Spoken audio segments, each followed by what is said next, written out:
The battlefield is corpse-strewn and dark, with countless skulls and piles of bones. A dark hand holds a blood-stained bow in a chaotic scene filled with skulls. Some bodies hold weapons resembling staffs or spears, also covered in blood, swinging them among white bones. A person lies slumped, their luxurious clothes now dirty and torn by bloodstains. Behind someone is a large torn wound on their back, blood soaking the white fabric. A badly injured hand still tries to grasp the handle of a sword. Beside the arm is a bright purple glowing dagger. A simple black-handled sharp dark blade lies abandoned on the ground. Ryu Min, with his fiery red eyes, steps forward calmly and confidently, revealing no emotion. Everyone desires to live, otherwise I wouldn't have fought to get here. He looks up at the magnificent space filled with golden light, showing strong willpower.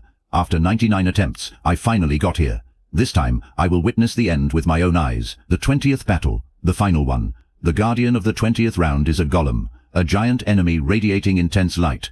Ryu Min is vigilant, experienced in facing powerful opponents. This place is full of such giants, seemingly protecting the door over there. He tightly grips a dark weapon, emitting a black and red aura of menace, certainly threatening the guards. Ryu Min powerfully swings his weapon at the enemy. A black and red energy beam fills the space, making it hard to dodge. The guards, with sealed masks and bright golden eyes, show no emotions, only following orders. They all appear at once, ready for battle with weapons in hand.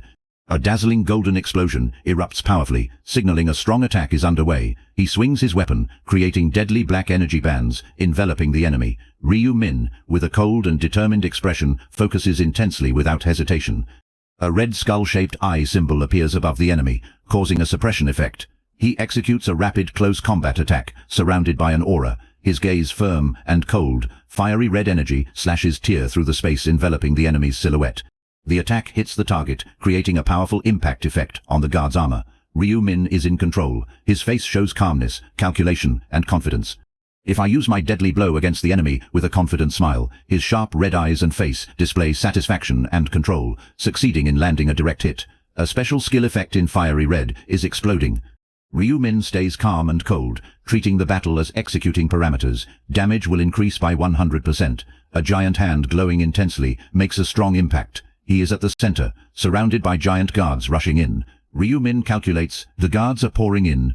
So then he swings the scythe weapon, surrounded by a brilliant evil red aura, creating a fierce attack. Death Knight. The guard in a strange form emits radiant golden light, and the surroundings go dark. They stop suddenly, showing expressions of surprise. They won't see anything. Ryu Min moves quickly. A blinding light envelops him, red eyes clearly focused. He leaps into the air with the scythe in hand. Amid a space filled with bright attacks, Ryu Min stands in a fighting stance, his sharp red eyes looking straight ahead. Unlike his previous calmness, he suddenly shows irritation and surprise. Damn it, he is overwhelmed by fiery and freezing attacks from the opponent, showing extreme pressure and overwhelmed. I haven't even caught my breath yet. Ryu Min dodges attacks from the guards. His face shows clear tension. Too fast. The chaotic scene with fire and ice surrounds him. Fire and ice magic. They're attacking me with those spells. Then I will. Ryu Min, with determined fiery red eyes, actively activates a skill to respond. Eyes filled with murderous intent, accelerating. He moved like the wind, so fast that his form was just a blur.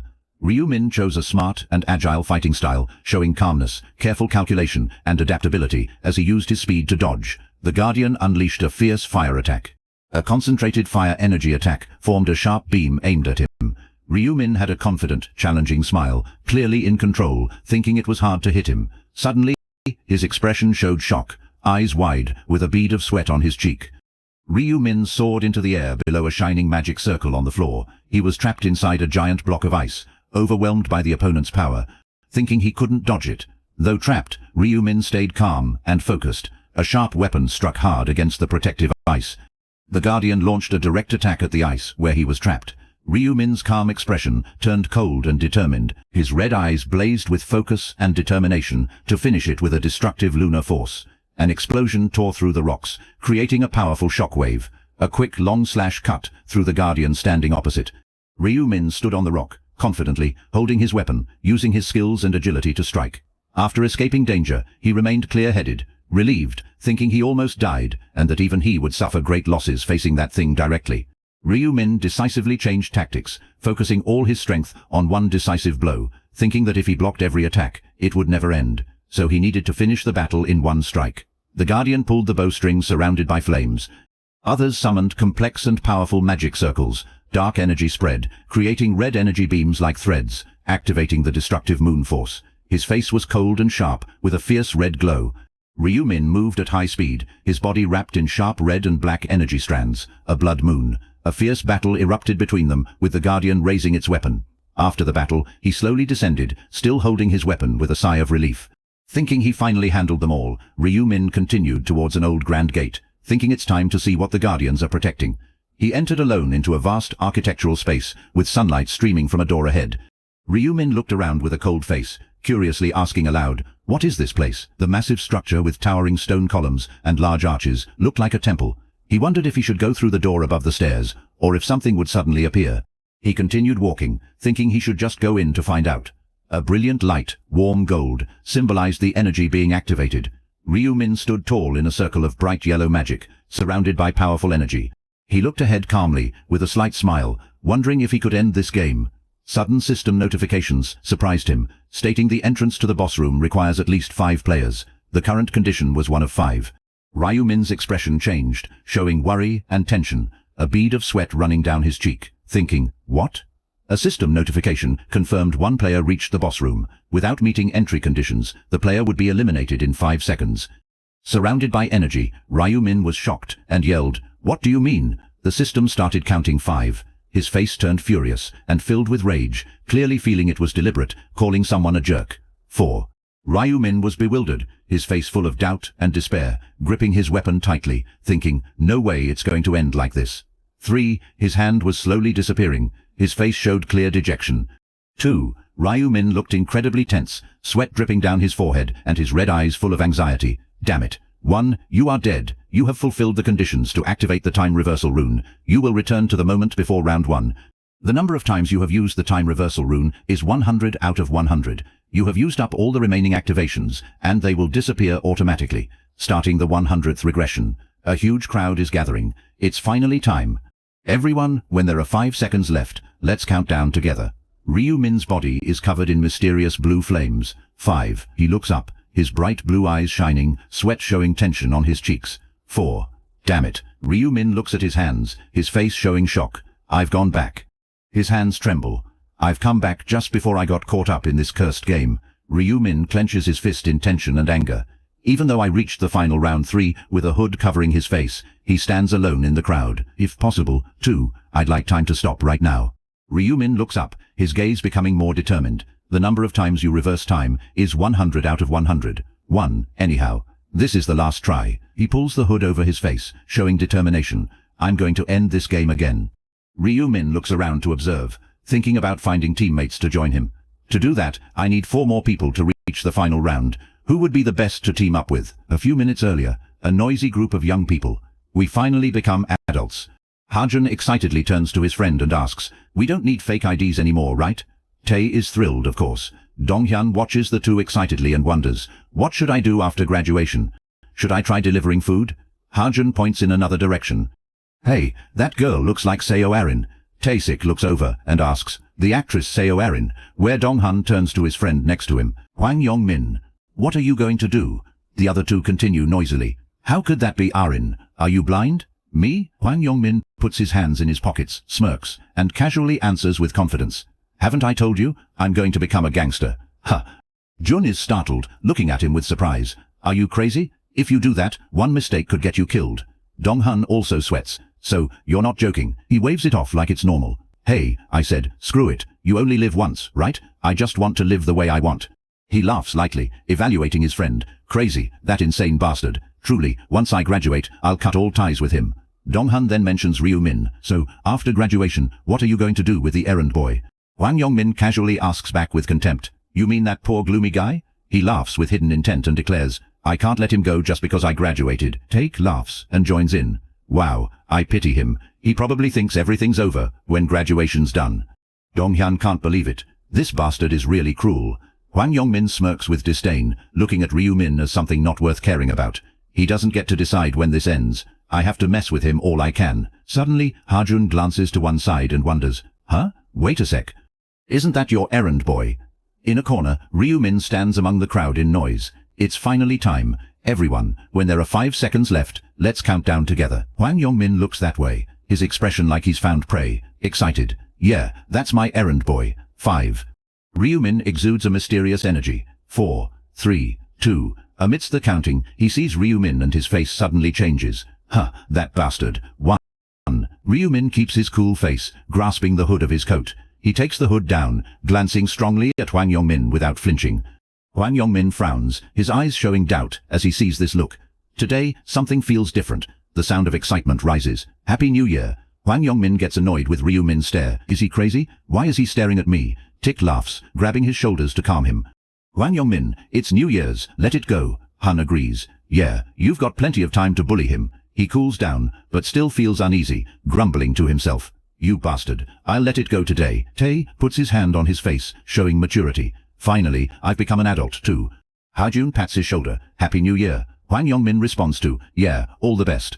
Suddenly, a voice echoes from somewhere. People are foolish, celebrating New Year's without knowing how dire their situation is. Hwang Yongmin startles, turning to ask, what did you just say? Tai 6, shocked too, shaking his head. I didn't say anything. Dong-hun looks around. What was that? I thought I heard something. Above, Brielle in white, surrounded by a bright halo, crosses her arms, looking down at the unsuspecting and shocked crowd. She smiles with satisfaction and pride at what she created, feeling like she's watching monkeys in a cage. Below, everyone is in a frenzy. Damn it, is that an angel? Are the TV stations doing a New Year's event? Hwang Yongmin looks up amazed. If they said it's real, I believe it. Tae is gaping. She's so beautiful. Ryu Min also looks up with a very cold and thoughtful expression. She's appeared even after 99 times. It's still unsettling. Brielle covers her mouth, a gentle yet suggestive smile. Piff. Her words resonate maliciously, making everyone's faces surprised and shocked. You pathetic humans, you all seem captivated by my beauty. But don't get any strange ideas. I have no intention of mingling with you insects. Brielle laughs joyfully, her eyes cold and contemptuous. Seeing your reactions, I guess you can hear me. San-hun points angrily at her, shouting with a furious face. Hey, what's wrong with you? Are you dressed up as an angel or something? And what do you mean by insects? Below there was an uproar with continuous cursing. What do you mean, you wretched woman? Ryu Min hung his head, lost in thought. It was humiliating. Brielle still said nothing, just looked down with a satisfied smile, as if she was preparing something. Then suddenly, her eyes glowed a fiery red, full of killing intent, showing her anger. What a bother! The head of the man who was cursing suddenly exploded, blood splattering everywhere. Ju stood nearby, his face full of fear, eyes wide, looking at his blood-stained hands. Everyone scattered frantically from the spot where the man had just fallen. Hwang Yongmin frowned, frozen in disbelief at the scene in front of him. Damn it, what the hell is that? Brielle pointed at the people standing below, her face full of rage and killing intent. How dare a lowly human speak to a high creature like me with that attitude? Her angry words echoed everywhere, making people terrified. You humans have no right to question me. Don't pretend you're on my level, unless you want your brains to explode like that man just now. Everyone shuddered. What is that sound? Brielle hovered proudly in the sky, flaunting her power. Surely you're all confused by the current situation. How could you lowly humans possibly know what's happening yet? She decided to explain. I will explain it simply and clearly, so listen carefully. But for someone who's heard it many times like Ryu Min, it was extremely boring to hear it once more. Brielle laughed delightedly and began to explain the rules in detail. Now we will start a game. We will play 20 rounds. On the first day of each month, human souls will be sent to a new dimension to play a game. Her face was full of delight and satisfaction at her creation. That's it. Humans just have to do one thing. Brielle spoke nonchalantly, as if it was all perfectly normal. Complete the tasks, and if you do, you will be able to return to reality with a reward. Tai was bewildered, turning to ask, what is she saying? Arjun explained to his friend. It seems she'll let us live if we complete some tasks. At that moment she sneered, mentioning an important issue in this game. You might think she'll let us live for completing some tasks, but not everyone will survive just by finishing them, Brielle announced firmly. Only half of the participants will be spared. His face remained cold and serious as he listened to her every word. Those standing below were filled with fear, their faces showing clear tension. No way. How could that be? She continued talking about the game with a satisfied smile. But don't worry too much. I won't take everyone there. Below became noisy with questions and angry sounds. What do you mean by that? Quiet over there. Brielle said a rule. Only those aged 15 to 24 must participate. Ryu Min crossed his arms and looked up with an unchanged expression, thinking silently. When I got drawn into this last year, I never thought I'd go through it 100 times. Oh, Sang expressed his joy hearing that rule. So, I get to live. I will live. Harjun turned and cursed quietly. Damn it. He ran up to grab his collar angrily. You're happy just because you get to live. Why are you mocking us? Oh, Sang was startled, not understanding. What? Hwang Min angrily rushed over to stop him, his face full of tension as he loudly scolded. Stay put. Haven't you realized the situation? You didn't see the guy whose head just exploded? Brielle turned around and started listing the number of players. Let's see. It seems the total number of participants will be 1,800, 124,240. She reached her hand forward, as if unleashing some kind of energy. Now that the explanation is over, let's start the game. Brielle announced, you are now in a space where you cannot see each other. Ryu Min's face was deeply contemplative as he looked ahead coldly. She spoke up. Before transferring souls, you need to create a body. In front of him appeared a shadow of himself. Brielle reminded, customize however you want. You only have one chance, so choose carefully. He looked straight ahead without hesitation. Just do it like usual. The shadow in front of him glowed, gradually changing as he chose. My alias will be Ryu Min's figure stood solitary, quietly recalling his alias in this game. Black Scythe. The space transformed into the game setting, a vast green field under a bright blue sky. He gradually appeared in the game with a cold demeanor. Ryu Min's eyes were full of determination as he looked around at a familiar setting. Black Scythe. This will be the 100th regression. He clenched his fist, moving to feel this body. I've used the same appearance since this is the 12th trial. It feels like my own body now. Others also appeared in the game, surprised at the scene. What is this place? A plane? Huh? My body really changed. I tried using a celebrity's face. How does it look? Damn, it actually worked. Ryu Min looked around at those around him, judging. Everyone's trying to look their best again this time, but if they had a brain and thought it through, they shouldn't do that. He glanced at a girl with an attractive appearance beside him.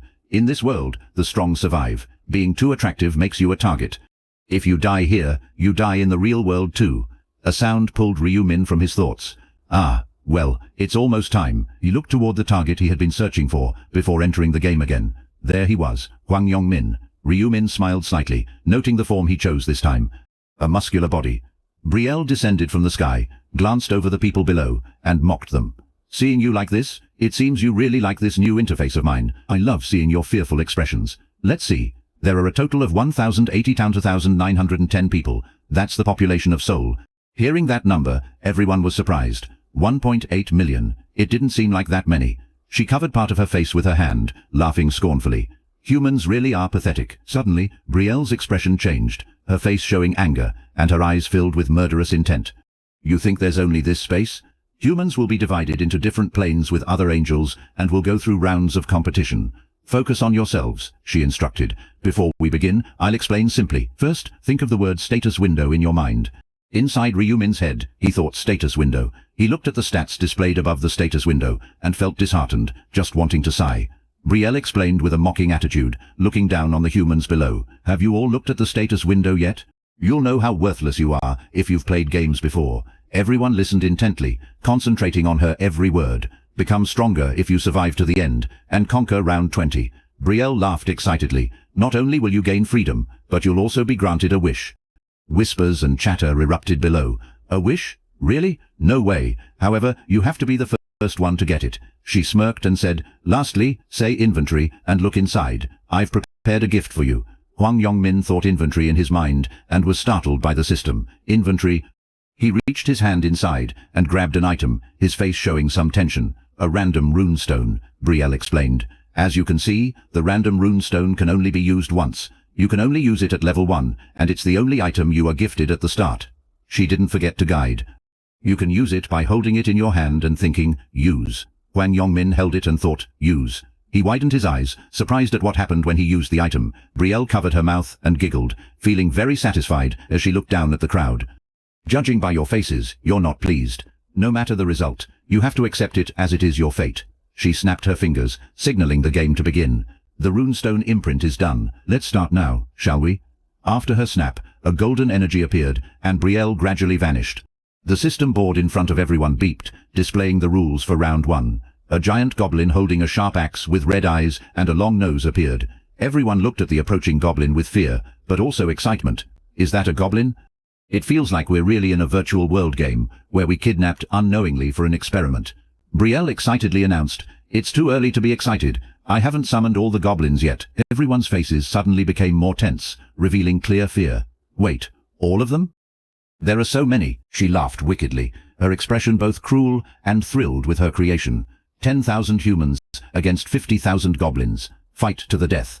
The goblins snarled, baring their sharp teeth, and charged at the group. Panic set in as people saw what was happening. It's coming at us. Don't come any closer. They gradually backed away, afraid of the scene before them. Right then, Ryu Min bravely stepped forward, his face unchanged, and everyone watched him in surprise. Those who saw him move forward whispered continuously, "Huh? What's with him? He's heading straight for the monster." "Wait, that's dangerous." Ryu Min's bright red eyes glowed as he looked at the approaching goblins. He stood firm and delivered a decisive kick toward the goblin in front of him. Ryu Min thought to himself about the looks of surprise around him. Whether in a group or an organization, first impressions are hugely important. The main reason he decided to act like that was because he needed to leave a lasting impression on their minds. The kick he just delivered sent the goblin flying backward. It hit the ground hard, sending dust everywhere. Ryu Min picked up the goblin's weapon. To keep those pesky flies at bay, he needed to show strength. He stood tall, looking up at the sky with a cold gaze, and most importantly, Ryu Min noticed Brielle's expression. He needed to catch her attention. He twirled the weapon and thought, "Looks like I'll have to put some effort into this performance." Ryu Min dashed past the goblins with incredible speed, striking them accurately with an icy expression. People immediately praised his actions, saying, "That's cool. Did you see that? Who is he?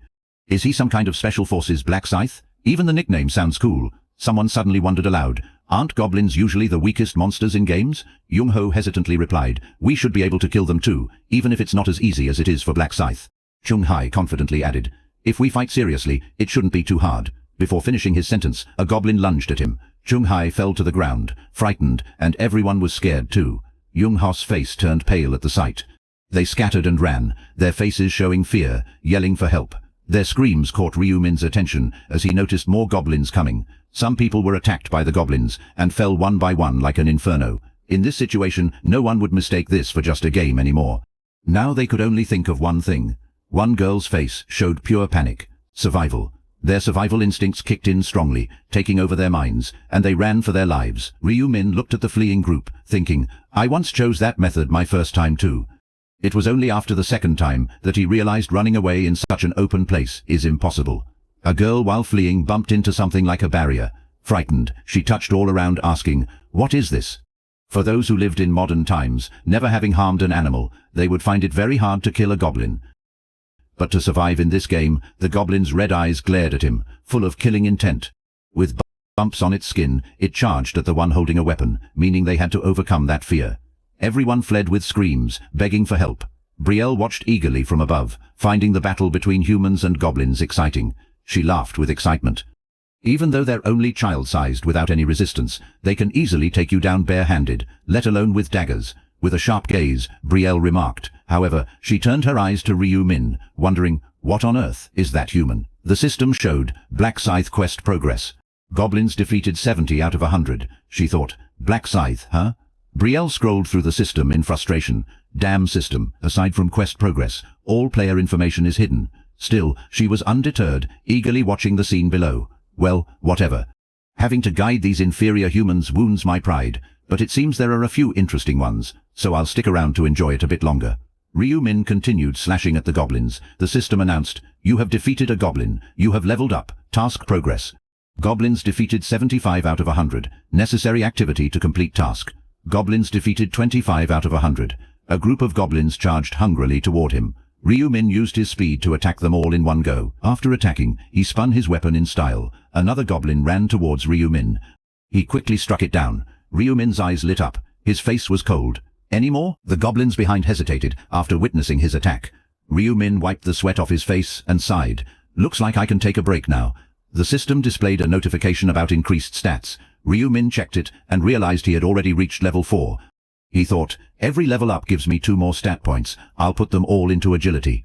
Ryu Min's eyes turned cold. Besides increasing dodge rate, agility also boosts attack speed and movement speed. In the game's early stages, agility is the most important stat. He confidently held his weapon.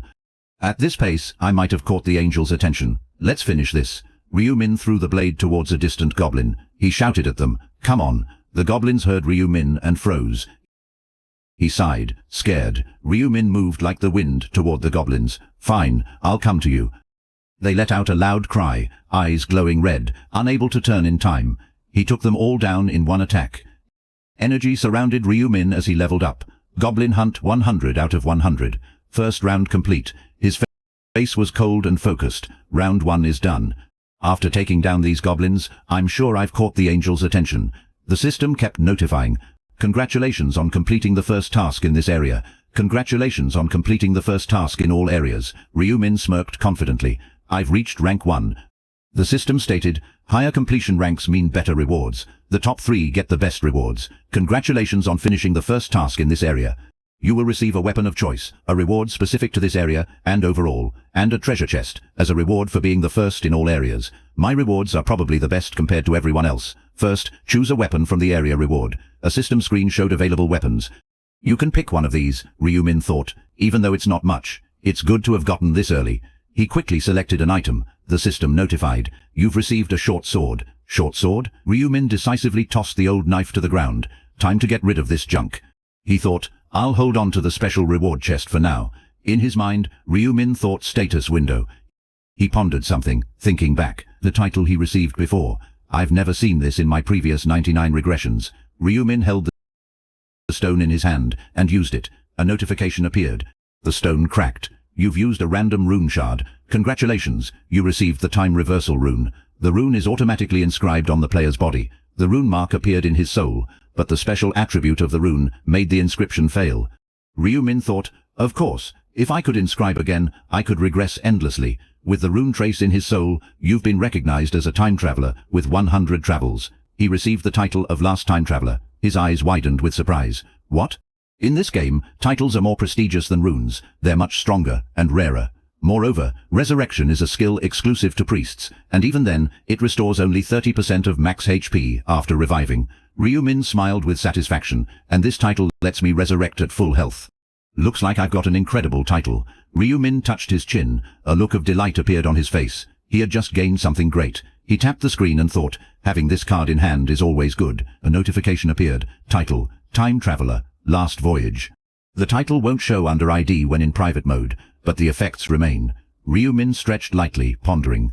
Probably everyone else had finished their mission too. He wondered how Hwang Yongmin was doing. Soon after, he glanced to the side, spotting him. Ryu Min gave a slight smile. It seemed he had survived. Then streams of yellow light appeared. Brielle propped her chin on one hand, looking down and muttered, no wonder it gets more boring each day. She looked at those holding their friends' bodies mockingly. Poor humans. You'll be gradually wiped out to match the remaining goblins. Sorry, it's my fault. Next. Brielle spread her angel wings wide, stirring things up again. Su Jung held her friend's body, tears streaming as she looked up, upset. She was startled, seeing the body in her arms starting to disappear. The group looked at the bodies around them, shocked, and shouted, the bodies are vanishing. What's happening? Opposite, a yellow light appeared, bringing another horde of goblins. Their red eyes gleamed as they charged forward with a roar. The survivors saw this, clenched their teeth in anger, cursing. Brielle touched her face, smiling maliciously. I've given you another 50,000 lives. Surely you have enough power to kill now, right? Su Young's group could only grab their weapons and charged forward, shouting to kill.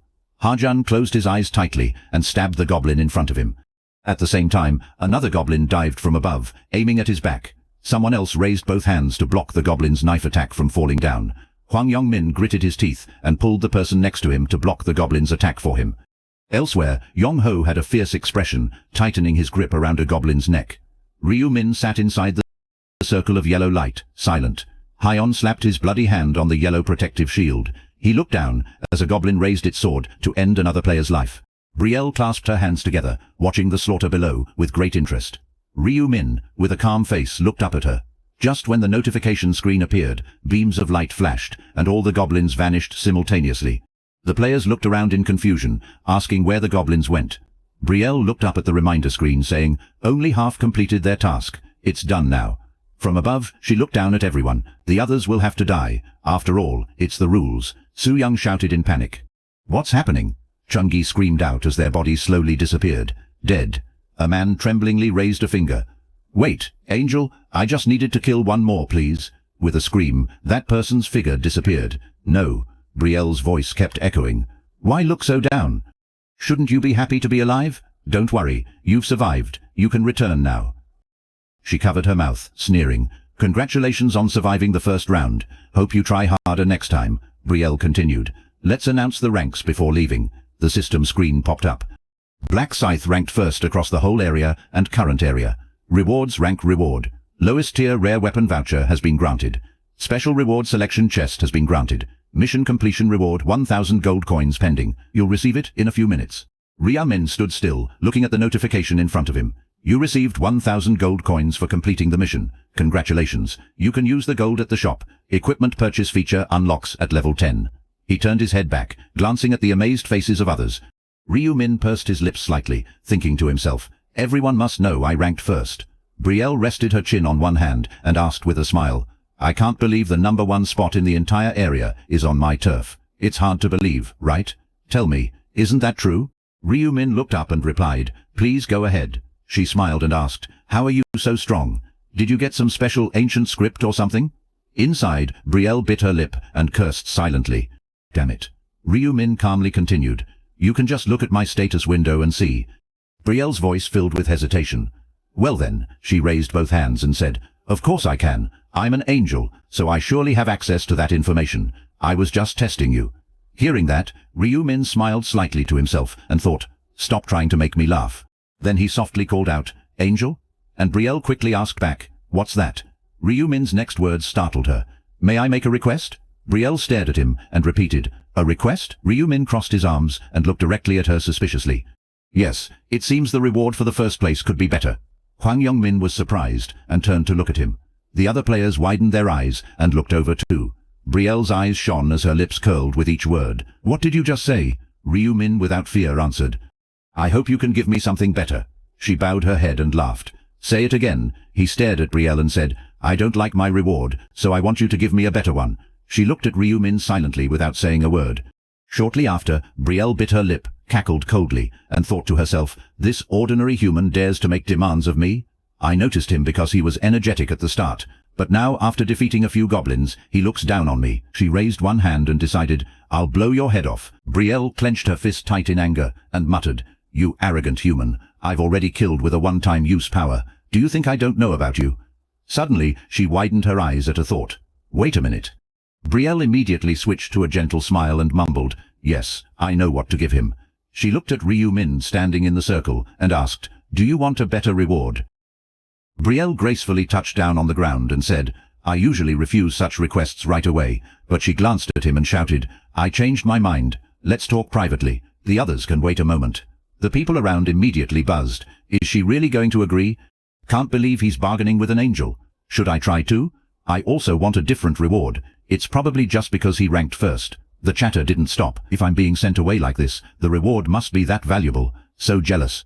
Suddenly, Ryu Min paused and glanced back. Hwang Yongmin sensed the look and raised an eyebrow to him. Then, without turning back, Ryu Min calmly walked away. He followed Brielle into the forest. She turned, asking, why not walk next to me instead of making me turn around all the time? Walk beside me. Ryu Min was startled and replied, yes. Brielle furrowed her brows tightly and thought to herself, stupid humans, they need orders to obey. A species that's not obedient but too greedy. She turned back to look ahead. Besides, why should I change what the system gives him? Even if I could, he can't be the only exception. Brielle, full of excitement, glanced behind and thought, he should take what he's given. I'll show him what happens when you're greedy. She looked at the rock under the tree and thought, I'll kill him the moment he crosses that rock. Brielle kept thinking, of course there could be trouble. If I kill a player out of personal spite, without using a one-time power, and later players complain about unfairness and revolt, those with authority will hold me responsible because my actions disrupted the game. She took a step closer to the rock, thinking, so, I need a place where there's no one. Brielle's lips curled to reveal sharp teeth. Foolish mortal, if you kept your mouth shut, no one would know what happened. Then she pretended to be gentle, turned back, and asked him, you want the reward, right? Tell me, what do you want? As soon as Brielle finished speaking, Ryu Min's fist was right in front of her face. His punch landed hard, making her face twist to the side. Brielle lost her balance and fell backward. Her eyes widened in disbelief as she fell. Brielle, with one swollen cheek, screamed and fell down. Ryu Min stood still, watching her cry out in pain and fall to the ground. Brielle touched the golden blood on her face. What was this?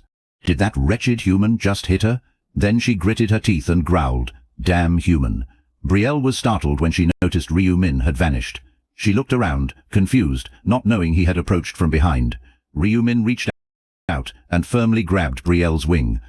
Only then did she startle and turn her head to look back. Brielle, with her wing seized, shouted, "Wait, what are you doing? Stop!" Ryu Min pulled on the feathers of her wing, making her scream loudly. Her eyes went white as she felt the feathers continuously fall. He calmly broke one of her wings and threw it back.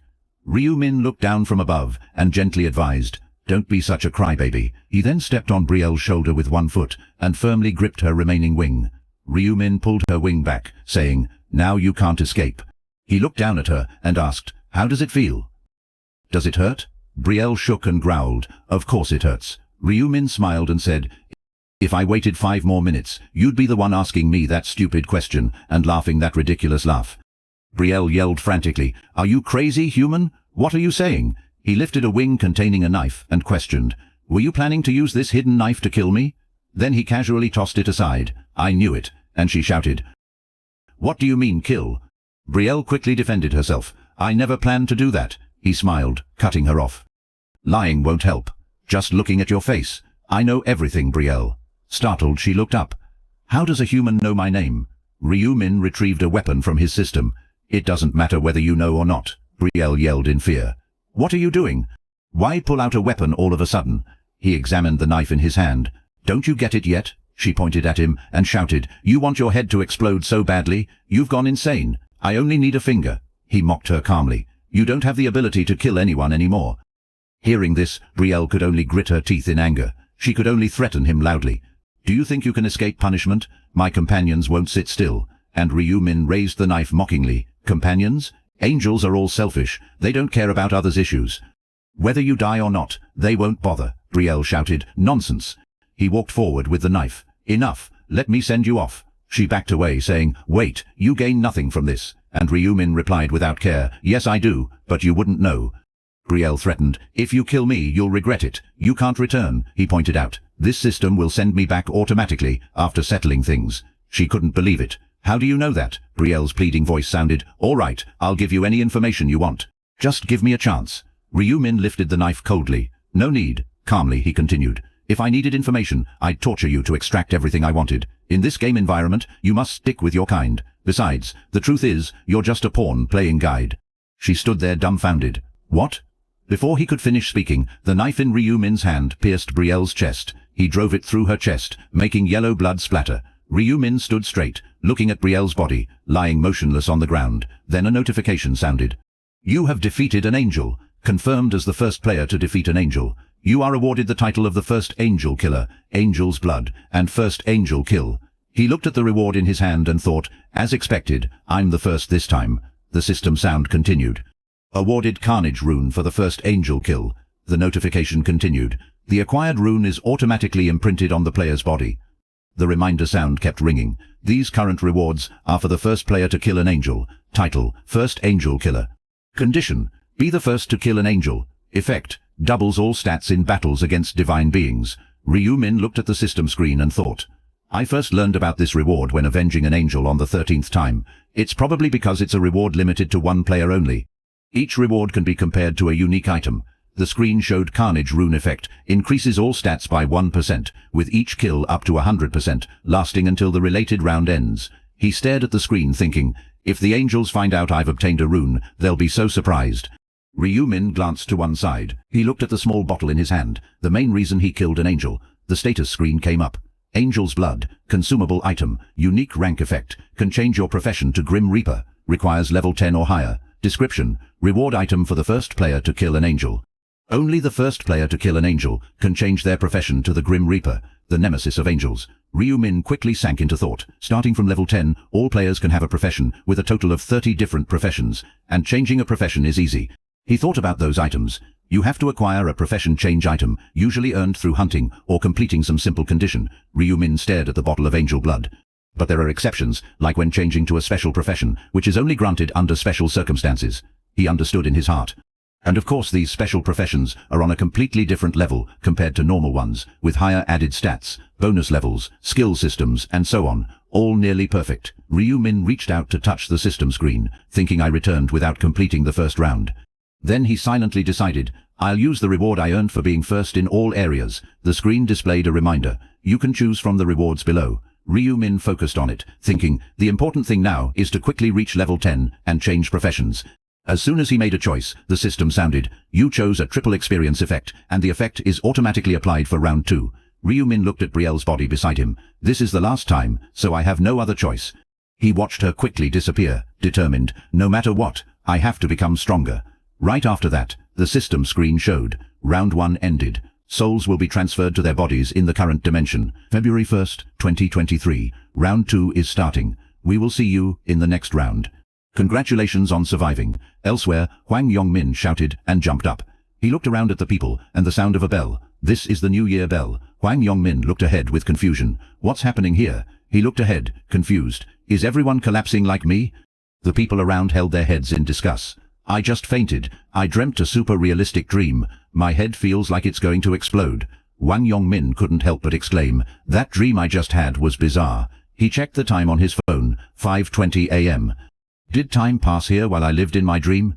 Ha-jun held his head and cried out, oh my head. Dong-hyun also frowned and muttered, my limbs are so sore. He looked over and asked, are you guys awake? Ha-jun looked over, puzzled. Hwang Yong-min, did I just pass out? Hwang Yong-min calmly replied, it's not just you, everyone here did. He was startled and asked, huh? Did we fall asleep for a bit? Dong-hyun also chimed in. What's going on? I was just about to say I had a really strange dream, Ha-jun confirmed. Me too. Hwang Yong-min, did you dream too? He looked behind and answered, yes. But Hwang Yong-min looked at the people and said, I don't think that was just a dream. The people behind held their heads in disgust. Are we back from that hell? I'm still alive. How? But surely a sprite has my head. A sudden excited voice rang out. So, all that was real, the sprites and round 1. All of it. Someone asked, will we be transported back there again early next month? A loud shout rang out. Damn it. Hwang Yong-min kicked a guy nearby. Hey, why isn't this guy waking up? Dong-hun also looked over. I'm wondering the same thing. Ha-jun immediately called out, hey Kim Tae-shik, wake up. He reached out to shake him. Hey, wake up. When he turned him over, Tik's face was pale. Ha-jun brought his hand closer and mumbled, it can't be. His hand trembled as he touched Tae-shik's forehead. Ha-jun screamed, damn it, he's not breathing. I can't feel his pulse either. Hwang Yong-min shouted in shock. Is Tae-shik dead? Hon's face turned pale as he shouted. Could it be he died because he didn't survive the game? Dong-hyun gritted his teeth and said, how is that possible? He turned to look behind. So everyone who's not waking up here. Dong-hun looked around at the bodies and added, they're all just corpses now. Hwang Yong-min was in shock and thought to himself that if everyone was born at the same level, then we must all live as equals now. No more crying about life's unfairness. He turned to Ha-jun and shouted, calm down you fools, we just need to survive. Why the panic? It's not fair to die without a chance to try. Hwang Yong-min's voice rang out again. It's not just us, everyone's caught up in this. What's there to cry about unfairness? The others looked at him angrily, calling him crazy. Dong-hun closed his eyes and turned away. Damn it, you lived like a thug all your life, so of course you wouldn't lose anything dying here. I'm different, I have things I want to do. He saw Hwang Yong-min looking around and asked, what are you searching for? Hwang Yong-min replied calmly, I don't see that damn guy anywhere. Dong-hun demanded, who your errand boy? In Hwang Yong-min's mind, he remembered Ryu Min and thought, where is that bastard? I'm sure I saw him that way before passing out. Did he not survive the first round and die somewhere? Then he closed his eyes and thought, probably. How could a weakling like him survive? Suddenly, Hwang Yong-min glanced in one direction. He was puzzled to see someone nearby wearing armor. Hwang Yong-min silently observed him. What's wrong with him, and where did he get all that armor and gear? No way. He clenched his lips tightly and thought, status window. Hwang Yong-min was startled when a screen appeared in front of him. He was shocked and shouted, a status window really appeared. Dong-hun was also shocked and exclaimed, a status bar? Ha-jun yelled loudly, no way something like that could happen. Really? Hwang Yong-min turned and asked, why are you staring into space? The man responded, aren't you doing the same? It must appear only for each individual. The chatter continued, can't this be applied in reality too? So, we can use stats and items. Then, Hwang Yong-min bent down and picked up a stone from the ground. He gently squeezed the stone, shattering it into pieces. Hwang Yong-min looked at the dust in his hand and stood frozen in place. After a moment, he smiled widely and shouted, this is amazing. On TV, Minso was reporting live today. Early in the morning, something unbelievable happened at Jongro Square. Before the New Year bell, more than 10,000 people suddenly lost consciousness. Now, we'll take you to the scene. Her voice continued. An unidentified woman dressed as an angel appeared near the New Year bell and spoke to the people below. The screen replayed the scene, and shortly after a mysterious explosion happened when someone pointed at the woman and said something resulting in that person's immediate death. Menno looked at Brielle on the screen and added, then the woman spread her arms toward the crowd. Her voice narrated, causing over 10,000 people to suddenly faint. The TV kept broadcasting. According to police reports, most of those affected were aged 15 to 29. This phenomenon isn't limited to our country, but is global. Ryu Min's hand gently scrolled through online comments. He looked closely at his phone and thought, it has started already. Ryu Min looked up at the live broadcast screen and thought, and this is just the beginning. The announcement continued by 5:20 a.m. today. About half of the unconscious have regained consciousness, while the rest remain in a vegetative state at the incident site. They're all diagnosed as clinically dead. Celebrity A was found dead at the square. It's the first time over 11% of the population has perished in a crisis. Ryu Min grasped his jacket tightly and thought while the death news keeps coming in. The real issue lies elsewhere. He seriously looked at the screen. The survivors are now called players, and the investigation continues. The real issue is the powers the players have now appeared in the real world. Ryu Min didn't move while thinking. No player has a truly high stat yet, so no big impact. But his players level up. He thought back to his past life. They'll become powerful entities. No modern weapon or army could suppress such players. Weapons that are humans themselves, uncontrollable, will be born. Ryu Min put his hands in his coat pockets and walked away quickly. But I won't just watch the world fall into chaos. If things stay like this, the world might crumble before the 20th round. There's only one solution. He looked ahead. Seriously, I need to control all players with a power that surpasses everything. Ryu Min thought about that time travel event. I'll have to use different methods from past regressions. The screen reminded him to enter the boss room. You need at least 5 players, he calculated mentally. I have some potential people in mind and ways to recruit them. Ryu Min walked quickly away, but now isn't the time to act hastily. There are more important things to do. A while later, he stood in front of his house. Ryu Min opened the door and went inside. Suddenly, he stopped and turned his head to the side. Ryu Min saw the empty cup on the counter and thought, that rascal. He had cup noodles for dinner again. He reached out and opened the bedroom door, looking inside. Ryu Min stood still, watching Ryu Won sleep soundly on the bed. He stared at him and smiled slightly. How can he sleep well while his brother isn't home yet? Ryu Min watched his sleeping form and thought, Ryu Won is my younger brother. Next year, he'll be a third-year high school student. He looked at the photos on the table. There's nothing special about my home. However, my parents passed away in a car accident. Just like that, many things changed overnight. One of the most notable changes is Ryu Min looked at the scar on his hand. Contemplating becoming the sole guardian of Ryu Won, he gently pressed the open bandage down. Ryu Min stood still, staring at Ryu Won on the bed. The next morning he groaned and opened his eyes. Ryu Min looked at him and said, time to get up, Won. He immediately sat up, exclaiming, brother. He spoke calmly. It's morning. Ryu Won rubbed his eyes and looked at the phone screen, shouting, what? It's only 6 a.m., brother. Right after that, he was startled as Ryu Min pulled the blanket off him. He started packing and said, we don't have time to keep sleeping. Ryu Won panicked and asked, why? What's going on? Ryu Min replied calmly, I'll explain later. So, change your clothes and we'll be on our way. He yawned and exclaimed, where are we going, brother?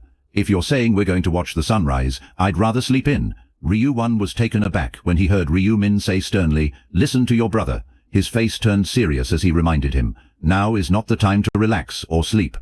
The world is in chaos. Ryu Won sat on the bed bewildered and asked, didn't you say we were going to the New Year celebration? What's happened? Ryu Min quickly left the room saying, just come with me, and I'll tell you on the way. After a while, he quietly followed behind Ryu Min leaving.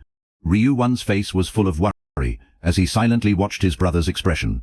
He used his eyes to carefully observe Ryu Min deep in thought, for him to be this serious. I wonder what's happened. Then he asked Won, you don't know the current global state, do you? Ryu Won immediately asked, why do you say that? You're scaring me. Did something happen while I was asleep? Ryu Min still didn't turn around as he reminded him. Check the top searches. Hearing that, he took out his phone and quickly searched. Ryu Won was shocked and asked, what does this mean? An angel suddenly appeared and kidnapped people to another world. Ryu Min closed his eyes and interrupted. More precisely, their souls were taken. Worried, he asked, no way, even you? Ryu Min's calm voice replied, yes, I could only return alive after hunting 100 monsters called goblins. Ryu Min ran up and asked with concern, "What is that true? Were you hurt anywhere?" Ryu Min glanced over and reassured, "Don't worry about me," he shouted in distress. "How can I not worry at all?" Ryu Min remembered the photos of their parents and thought, so this is family. He thought of Ryu Min standing tall back then. "You're the only one I have left now." Ryu Min wiped away his tears and looked at him carefully. He looked at Ryu Min's back and thought, of course, I know to fill the void Mum and Dad left. Back to the present, Ryu Min looked at his brother's back in front of him.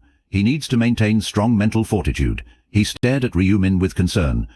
But having a strong mindset and killing 100 monsters are two different things. Surely he must have a weak side too. Suddenly, he laughed and called out, "I know what you're thinking." Ryu Min turned his head and explained, "Over there, they have a system like game stats, so my physical skills aren't too important, so there's no need to worry." Ryu Min hesitated, if so, but he closed his eyes and walked forward quickly. "If you see me in the future, you might not think the same way." He followed curiously. "What do you mean?" Ryu Min urged. "If you want to know, just follow me already." Suddenly, Ryu Min shouted toward him, "I won't go until you tell me where we're going. I won't take another step." He clutched his chest, pleading, "So please tell me." Ryu Min's eyes immediately noticed the wound on the back of Ryu Min's hand. He immediately lowered his head and looked down at the ground. After a long moment, Ryu Min was startled when he heard Ryu Min mention the Taegang. He turned his head towards him and said, "We will go to the Taegang's headquarters where the thug who bullied you is." Ryu Min turned to look back and shouted, "We're going to the hideout of the Tish gang." "The lair of the ones bullying you?" He calmly asked, "Is the Tish gang threatening you?" Ryu Min was startled and exclaimed, "Brother, how did you?" Worried, he asked, "Did you find out everything already?" Ryu Min calmly asked back, "Why did you think I didn't know?" Ryu Min's face turned dark as he gritted his teeth silently, thinking he didn't want his brother to know because he had already faced difficult times. Seeing him like that, he quietly whispered, I'm sorry." Ryu Min lowered his head and thought, "The truth is, I really didn't know." He remembered back to that time. "I only found out the truth a few hours after returning from round 1. Ryu Min in his uniform turned and left, saying, "Brother, I'm going out for a bit." Ryu Min recalled that day. My brother. Where did he go on that day? After a long time, he reached for the phone that wouldn't stop ringing. "It's so noisy." Ryu Min squinted and answered, "Hello?" The other end immediately asked, "Hello? Is this the guardian of student Ryu Min?" He stood frozen in place when they said, "You need to come to XX hospital right away." Ryu Min panicked and rushed out of the house to search. He frantically looked towards Ryu Min and thought he went blind after the Taeus gang beat him up because I was stupid and weak. Ryu Min clenched his fist tightly and thought, "I couldn't protect my brother. I'm sorry, One." Back to reality, he looked at Ryu Min and made a silent vow. "No one will bully you again. No one." Inside the Taeus gang building, a loud noise echoed. Someone lifted a foot and kicked a nearby male student hard. The Taeus leader shouted at the people in front of him, "Do you want to die? Didn't I tell each of you to bring 200,000 won?" He looked at the male student bowing his head and yelled loudly, not answering, "You dare to ignore me?" Then the Taeus leader lifted his foot and stomped down hard. Jim, standing next to him, exclaimed, "That's the Tigo's leader." Jin added, "He's cruel even to his subordinates." Jim frowned and added, "Even seniors from other schools don't want to mess with him." Shinhee, with his arms crossed, yelled, "No matter what, I don't want to stand against him." The Tios leader walked towards them, cursing, "I was planning to buy a car today, but these useless people can't get me anything." He looked at the three and shouted, "Hey, do you know where to get some money?" Jin was startled, stammering, "Where to get money?" The cheerleaders saw the three thinking and urged impatiently, "Think faster." Then Shinhee suddenly exclaimed. He held up a finger and asked, "There's a guy your errand boy, Tiu, the tall one with short hair. Why don't you call him?" The leader smirked and said, "Ryu Min, that guy. I was planning to call him today. I planned to beat him up to celebrate the new year."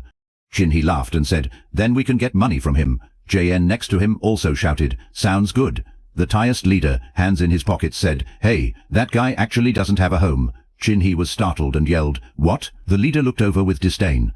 "He can't bring out any money. Even if I kill him, he has nothing at home." He raised an eyebrow and asked again, "Really?" The Tiger's leader's voice continued, "And that guy doesn't have any relatives." The leader calmly added, "He lives with his older brother." Shinhee saw him pause and wondered, "What's wrong, Tear?" Jin also turned to look. "What's up?" The two Ryu brothers stood still at the door, looking at the crowd. The TGS leader let out a surprised shout, and the others began to murmur, "Isn't that Ryu Min? You startled me." He sneered and walked quickly towards them. "Speaking of Tao," No, you're not Tao, you're just a dog. The Tech Gi leader's face twisted with anger, shouting madly, Ryu 1, you bastard. Ryu 1, terrified, grabbed Ryu Min's sleeve and stammered, what? Suddenly the guy paused, thinking, who is that kid? His face is really annoying me. Then the two gang loudly questioned, hey, who's that punk next to you? Did you bring another errand boy because you're lonely? He looked over in surprise. It's him. Ryu Min coldly laughed and introduced himself. I'm One's brother, the guy asked skeptically. Brother? The Toe gang member cracked his knuckles loudly. Look at this punk. Didn't I tell you to keep your mouth shut? And now you're defying me. You're dead today, and so is your brother. Then he turned his head and shouted loudly, hey, Chin-He rolled up his sleeves and stepped forward. The sun must be rising in the west now. Even an errand boy dares to stand against Toe. Jay and put his hands on his hips and asked, hey One, is your brother good at fighting? He walked up to Ryu Min, raised his hand to compare height, and asked, punk, want to run yet? Ryu Min didn't say much, and punched Jay straight in the face. He cried out, and then fell to the ground. Jin immediately raised his fist, and charged at him. You bastard. Ryu Min sidestepped to avoid his punch. Then he countered with a punch straight to Jim's face. His whole body was sent flying back into a pile of stuff in the distance. Jin raised his fist and charged. You punk, how dare you? Chin-He also lunged towards Ryu Min. Die. He quickly landed a fist in the middle of each of their faces. The Toe gang member trembled as he looked at the three of them groaning on the ground. He gritted his teeth, cursing inwardly. Trash. Bang. Toe's face turned fierce, thinking, looks like he learned boxing somewhere. But you think you can fight me with just a little skill like that? He put his hands in his pockets and stepped forward. Ryu One's brother? It seems you think you're tough just because you know a bit of martial arts? Standing in front of Ryu Min, looking down on him. But haven't you learnt that physical fitness is very important in boxing? Ryu Min smirked and asked back. Haven't you watched the news? Surprised, he asked. What news? Seeing Ryu Min ignoring him, Bang Toe raised his fist to strike. What news, you bastard? Ryu Min lightly tilted his head to dodge the punch. He leaned away quickly, dodging all of Bang Tusk's continuous attacks, slippery like an eel. Damn it. Finally, the gang member looked at him, panting heavily as his figure blurred ahead. Something's off. Bang Tigu clenched his teeth in frustration. Why can't I hit him? Ryu Min lowered his head, gathering blue energy in his fist. If you'd seen the news, he raised his fist and punched Bang Toe square in the face. You'd never dare challenge a player like me again. Ryu Min punched Toe in the face, sending him flying backward. Toe fell back a great distance. Then Toe shouted angrily, throwing a punch straight at him. You bastard! As Toe rushed forward, he was shocked when Ryu Min seemed to vanish. Where did you go? Toe glanced behind him and shouted, no way. Instantly, Ryu Min landed a strong punch to Toe's face. Toe clutched his face in anger, yelling, you dare hit me? Toe looked confused at the tooth in his hand. With a fierce expression he screamed, I'm going to kill you. Toe punched again, but Ryu Min dodged, saying, die. Ryu Min caught Tegu's incoming fist. Then Ryu Min didn't stop punching Toe's face. The people who had been hit earlier looked confused as Toe couldn't stop groaning. With a swollen face, Toe thought angrily, damn it, he keeps aiming for my face. He turned his head to see Ryu Min standing behind him, thinking, if I can just land one hit. Toe charged at him with his fist, saying, just one punch. He gritted his teeth as he punched, but Ryu Min jumped high to dodge. Please, Ryu Min kicked Toe hard in the neck. Toe flew backward, crashing against the wall. With his hands in his pockets, Ryu Min watched Toe trembling in pain. Bang. Toe with a cold face, he asked, does it hurt you, bastard? Ryu Min remembered when Ryu 1 went blind, and thought, even if revived many times, I'll never forget that feeling. He glanced ahead to make sure that hell would not repeat, while Toe braced himself and shouted, don't come any closer. Holding his neck in panic, Toe yelled, stop it. Toe was confused, seeing Ryu Min grasping his own hand. Ryu Min gave a chilling smile, explaining, that's why you shouldn't mess with my brother. Amid a loud noise, Toe froze, screaming, clutching his twisted hand. Toe cried out. Then, Ryu Min grabbed Toe's hand, bending it backward. Cold sweat poured down Tegu's face as he exclaimed, no, it hurts so much. Upon hearing Toe's cries, Chin-He's group quickly ran away. Let's get out of here fast. Ryu 1 closed his eyes and turned away as he heard Toe's painful screams. Meanwhile, Ryu Min looked down menacingly and said, Bang Toe, if you ever touch my brother again, do you know what will happen? Toe lowered his head, trembling. I know I won't do it again. Ryu Min smiled, saying, that's right. But still, he grabbed Toe's hand, stating, I'll teach you a lesson just in case you try again. Toe, full of fear, pleaded, no, please don't. Right after, the building echoed with agonizing screams. A long time later, Ryu Min followed behind Ryu Min, hesitantly saying, "Brother?" With hands together he asked, "How could you do that? When did you learn martial arts?" Ryu Min turned, asking, "Didn't you notice players can use skills in real life too?" Ryu Min was shocked. "How?" With a bright smile, Ryu Min raised his hand and summoned a skill, saying, "Like this." Ryu Min saw the knife in his hand and was startled. His eyes lit up as he pointed at it, exclaiming that a knife appeared out of nowhere. Ryu Min laughed and asked if it was cool. "You can also summon weapons like this," he said. Ryu Min couldn't help but ask repeatedly, "So earlier when you moved so quickly, was that the same thing? That guy didn't hit you once?" Ryu Min immediately confirmed, "Yes, my agility stat is 11. Ryu Min quickly asked, "Stat? You mean like in a game?" "Yeah." Ryu Min lifted one hand to explain. "A normal person has 3 points. An athlete can reach up to 10 agility points." Ryu Min followed behind him and asked, "What happens when you level up?" Ryu Min raised both hands. "How would I know? I haven't reached that point yet." He kept a calm face and thought to himself, "I have to lie." Ryu Min recalled the scene from before. "I didn't mean to reveal that I'm a returner." In the 11th regression, Ryu Min got kidnapped by another player. He looked down and thought deeply. "Even though I got revenge, I don't want him to be humiliated because of me." Ryu Min turned to look at Ryu Min. "I have to be ready to protect him in the upcoming battles. I must," he asked out loud. "Want to go eat? You're hungry, right?" Ryu Min confirmed. "Yeah." Right after Ryu Min and his brother went to a nearby shop together, Ryu Min watched him walk towards a corner and asked, "Where are you going?" "The instant noodles are here." Ryu Min turned back and said, "Wait for me a bit." He went to use his card at a nearby ATM. Ryu Min looked at the numbers on the screen, thinking, "This is the amount I've saved up until now." He touched the ATM screen and thought, 13,201. Ryu Min was startled and asked, "Why are you withdrawing so much money?" Ryu Min laughed and said, "I need to buy some things." He went to the ready-made food counter. "From now on, let's eat this." Ryu Min was surprised. "This stuff?"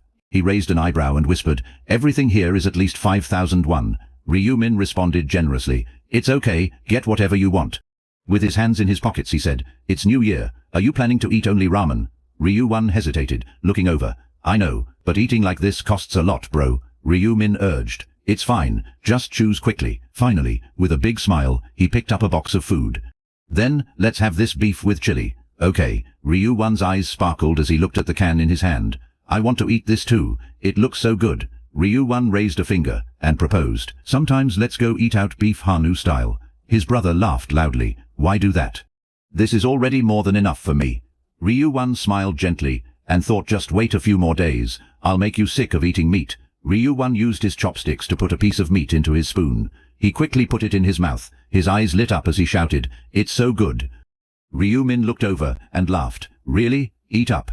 He looked up and said, "Thank you so much, brother. Where are you going?" Ryu Min stood up. "Wait for me a bit." Ryu Min watched his brother's back, not moving. Soon after, Ryu Min slammed a pen down on the table.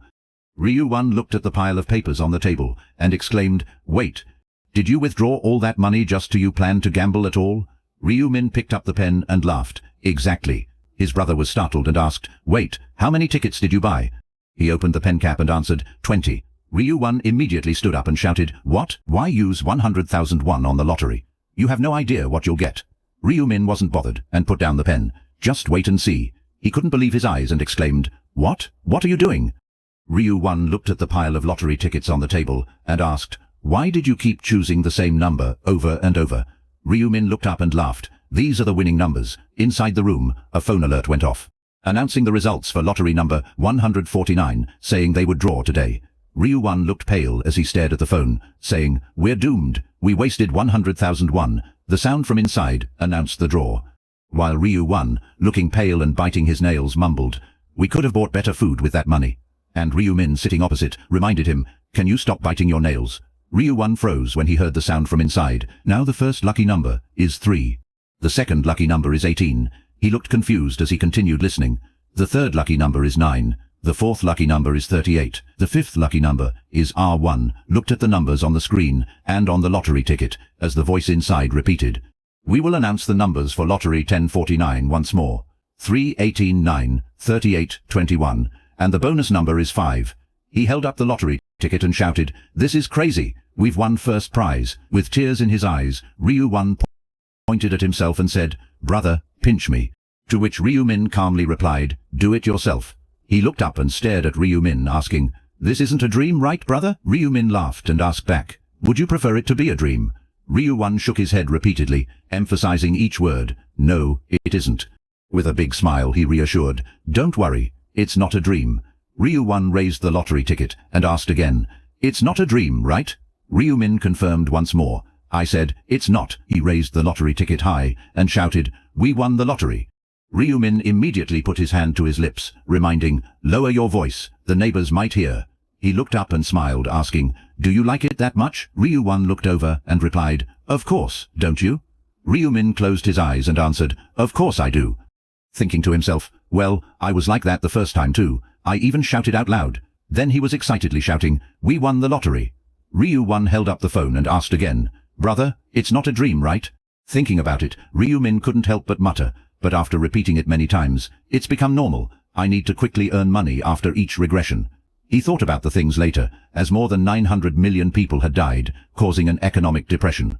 And Ryu Min contemplated those items, the exchange items among players, which would become valuable in the future, all required money to buy. Ryu Won looked at the pile of lottery tickets and mumbled, "I can't believe we won. I wonder how much the prize is worth," while resting his chin on his hand, and exclaimed, "Who knows?" Ryu Min smiled slightly and calculated, "Winning this amount is enough to shake the world." The next day, the two quickly headed to the Nongkyup Bank. Ryu Min swiftly moved through the crowd, thinking he had no worries anymore. After winning countless times, he approached the reception desk and said, "I'm here to redeem a winning ticket." Bai Ho, smiling widely, spoke up, "Really? Congratulations, sir." He looked intently at Ryu Min and thought, "He won the lottery. He looks like a student." Bai Ho began looking up information, asking, "Can you tell me where you bought the lottery ticket?" Ryu Min calmly replied, "Ko-24 Yonhoi branch." Hearing this, he was startled and shouted, "What?" Bian Ho couldn't help but recall the QS-24 Yonhoi branches. This morning Dihwan mentioned, "Have you heard? There are 115 winning tickets this time." And then he was shocked and shouted, "What? 115? That's a lot." He held up one finger to add, "Yeah, it's crazy, but the craziest thing is that all those tickets belong to one place." But Young Ho touched his chin and speculated, "Don't tell me one person bought all those tickets." Dihun pointed at him, reminding, "Forget it. If anyone says they bought tickets from the Yonhee branch, immediately call the chairman. They're a VIP guest." Right after, Ryu Min's voice snapped Bai Ho back to reality. "Sorry." He immediately smiled and apologized. "I'm sorry, but could you wait a moment?" Ryu Min nonchalantly replied, "Sure." After a while, Junho appeared, smiling. "Thank you for waiting." He shook Ryu Min's hand and introduced himself with a smile. "I'm Guan Junho, chairman of Nonghai Bank," and Ryu Min replied, "Ryu Min." Junho quickly continued, "So, you're the lottery winner. Congratulations." And Ryu Min smiled back. "Thank you." He pointed to a direction and suggested, "Why don't we go somewhere quieter? Please follow me." Then Junho led him to an office and said, "Here we are." Yun Yang saw the two and immediately bowed. "Hello, sir." She looked up, wondering to herself who was with the chairman. "Is that his son?" Junho pointed at Ryu Min and introduced him. "He's a VIP guest here to claim his prize. Make sure he's comfortable." Yun Yang looked over, surprised. "V? So, he's the one who won with 100 tickets." He glanced over and said, "Now feel free to look around." Ryu Min softly replied, "Yes, thank you, sir." She gently pressed her lips together, reminding herself to stay calm. Yun Yang wore a bright smile and warmly greeted him. "Welcome, sir. Please have a seat over here." She turned to Ryu Min and asked, "Would you like something to drink? We have coffee, tea, juice." He calmly urged, "I'm fine, but more importantly, I want to claim my prize." Yun Yang responded, "All right then. First, I need to verify the winning tickets, sir." Ryu Min held out a stack of lottery tickets here. She widened her eyes and quickly checked all of them, thinking, "I can't believe he bought them all with the same number. Did he foresee the future or something?" After a while, Yun Yang looked up and said, "I've completed the verification, sir. They are all first prize winning tickets." Ryu Min asked without much attention, "So, how much will I receive?" Her voice came back with the answer, "Yes, sir. The prize is approximately 22.5 billion won." Hearing that, he began to recall, "After taxes, I'll have about 15 billion won." Everything happened so quickly after I claimed the prize. Ryu Min quickly calculated, "The first thing I need is a new place to live." Memories of that moment came flooding back, and that night, I opened a stock trading account. Bitcoin will rise about 500% in the next month if I plan to invest in stocks after increasing my money through Bitcoin. And today, Ryu Min asked with his arms crossed. 1. What do you think of the new house? Do you like it? He picked up the remote and smiled. Of course, it's beautiful. I've never seen such a big and beautiful house. I have to take a picture of it. He replied. This is the best place we could move into right away, and the security is good too. Ryu Min looked uncertain and asked, but why are you renting it? With that much money, we should buy it. He froze when Ryu Min explained, I don't have that much money anymore. He raised a finger and said, I've already invested over 1 billion won in Bitcoin. Ryu Min looked puzzled and asked, why? Ryu Min patted his shoulder to comfort him. I know what you're thinking, but I'm not doing anything reckless, okay? With a smile, he leaned in and said, I can always win more money from the lottery. Oh, and I've seen 4 more winning numbers in my dreams. Ryu Min's eyes lit up. I've only heard rumors of people dreaming about winning numbers before. Excited, he grabbed Ryu Min's shoulders and shook him. You remember all the numbers, right? Don't forget them. Remember? Ryu Min laughed awkwardly. I won't, but you're making me dizzy. Ryu Min glanced away, thinking, there's no way I'd forget after doing this countless times. Ryu Min quietly said, sorry. Then he quickly headed to the door. Anyway, let's go have dinner. Get ready to go out. Ryu Min hesitantly asked, out? Where are we going to eat? With a cheerful expression he added, didn't I tell you, we're moving today. Elsewhere, Hwang Yongmin punched the wall hard. The wall caved in with a small dent surrounded by large cracks. He looked at his fist and smiled. I knew it was right to boost all my stats into strength. Hwang Yongmin raised his fist again. Moreover, with a grin, he punched the wall hard. I also have a power rune that can double my strength. I got lucky with that random rune. Hwang Yongmin looked proudly at the cracks on the wall and thought, I bet even Tyson would be jealous of this punch. He clenched his fist tightly, thinking, testing it is enough, why not try it out in a real fight?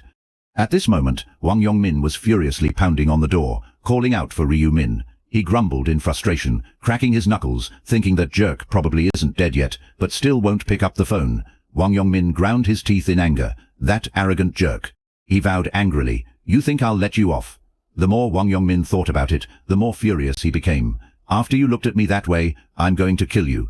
Then he went berserk, repeatedly pounding on the door. Even though we're both players, a loser is still a loser. I'm going to teach you a lesson.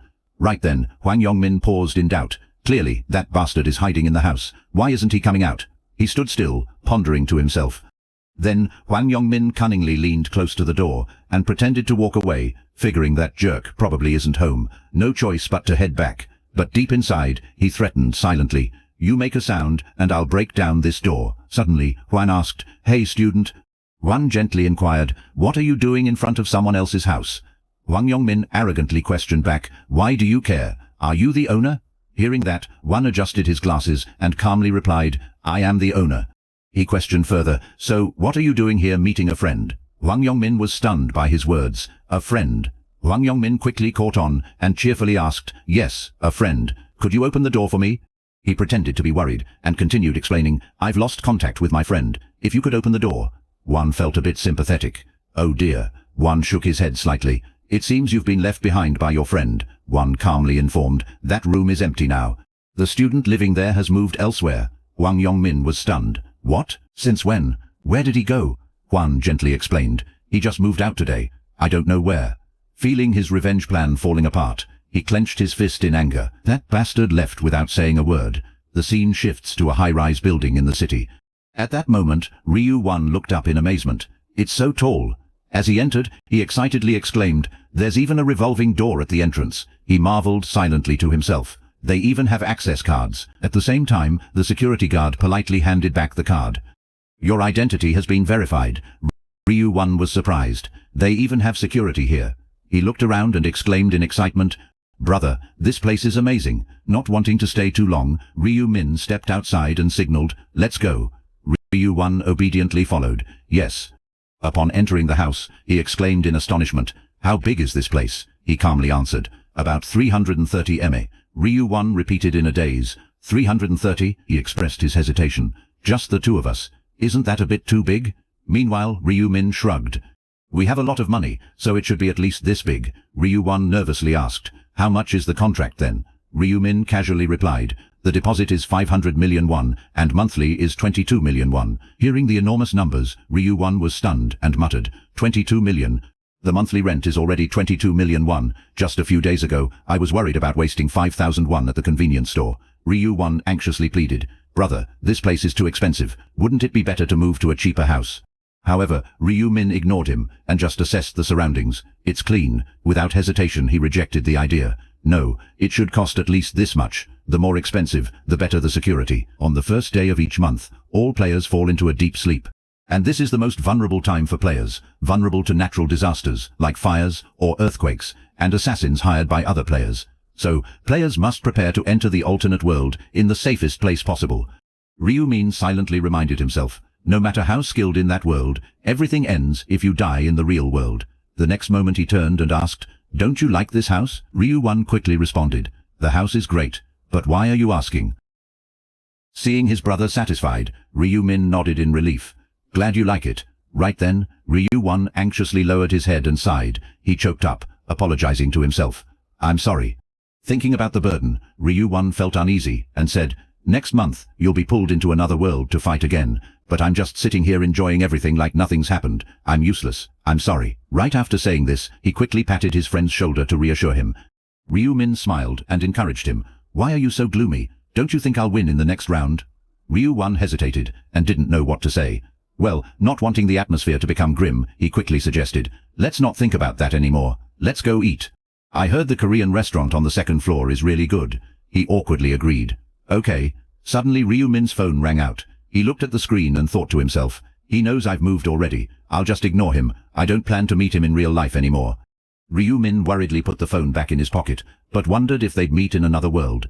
The day after moving houses, he finally woke up, still sleepy. Seeing his younger brother getting ready to leave, Ryu Min curiously asked, "Where are you going?" Ryu Min smiled and greeted him. "Oh, you're awake." The next second he excitedly reported, "Yes, I ordered some rice cakes, so I'm going to pick them up." Hearing this, he repeated in confusion, "Rice cakes?" Ryu Min reminisced, trying to remember rice cakes. "I don't think this ever happened before." Of course, going back to the past doesn't mean everything stays the same, but I think this is the first time he's going out to buy rice cakes, right? He asked further. "Why did you buy rice cakes?" Ryu Min cleverly explained. "We just moved here. I need to give them to our neighbors. Isn't that polite?" Listening to this, Ryu Min nodded in agreement. "Becoming a good neighbor isn't bad. That's a good idea. That's my brother," he excitedly asked. "Isn't it?"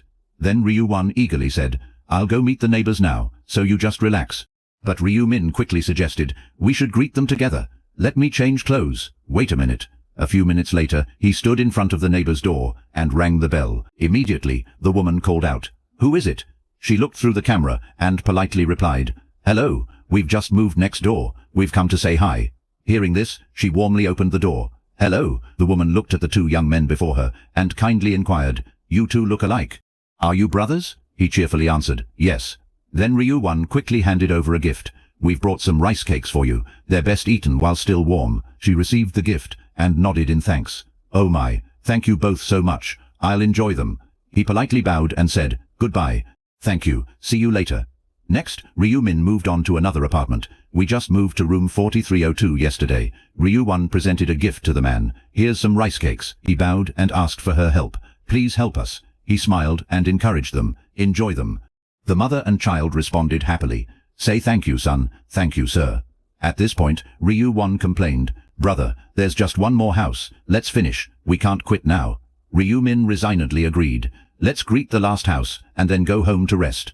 At that moment, he wondered, "Did you know this is a penthouse?" "They bought the entire 44th and 45th floors," he confirmed with a nod. "So, they're super rich, right?"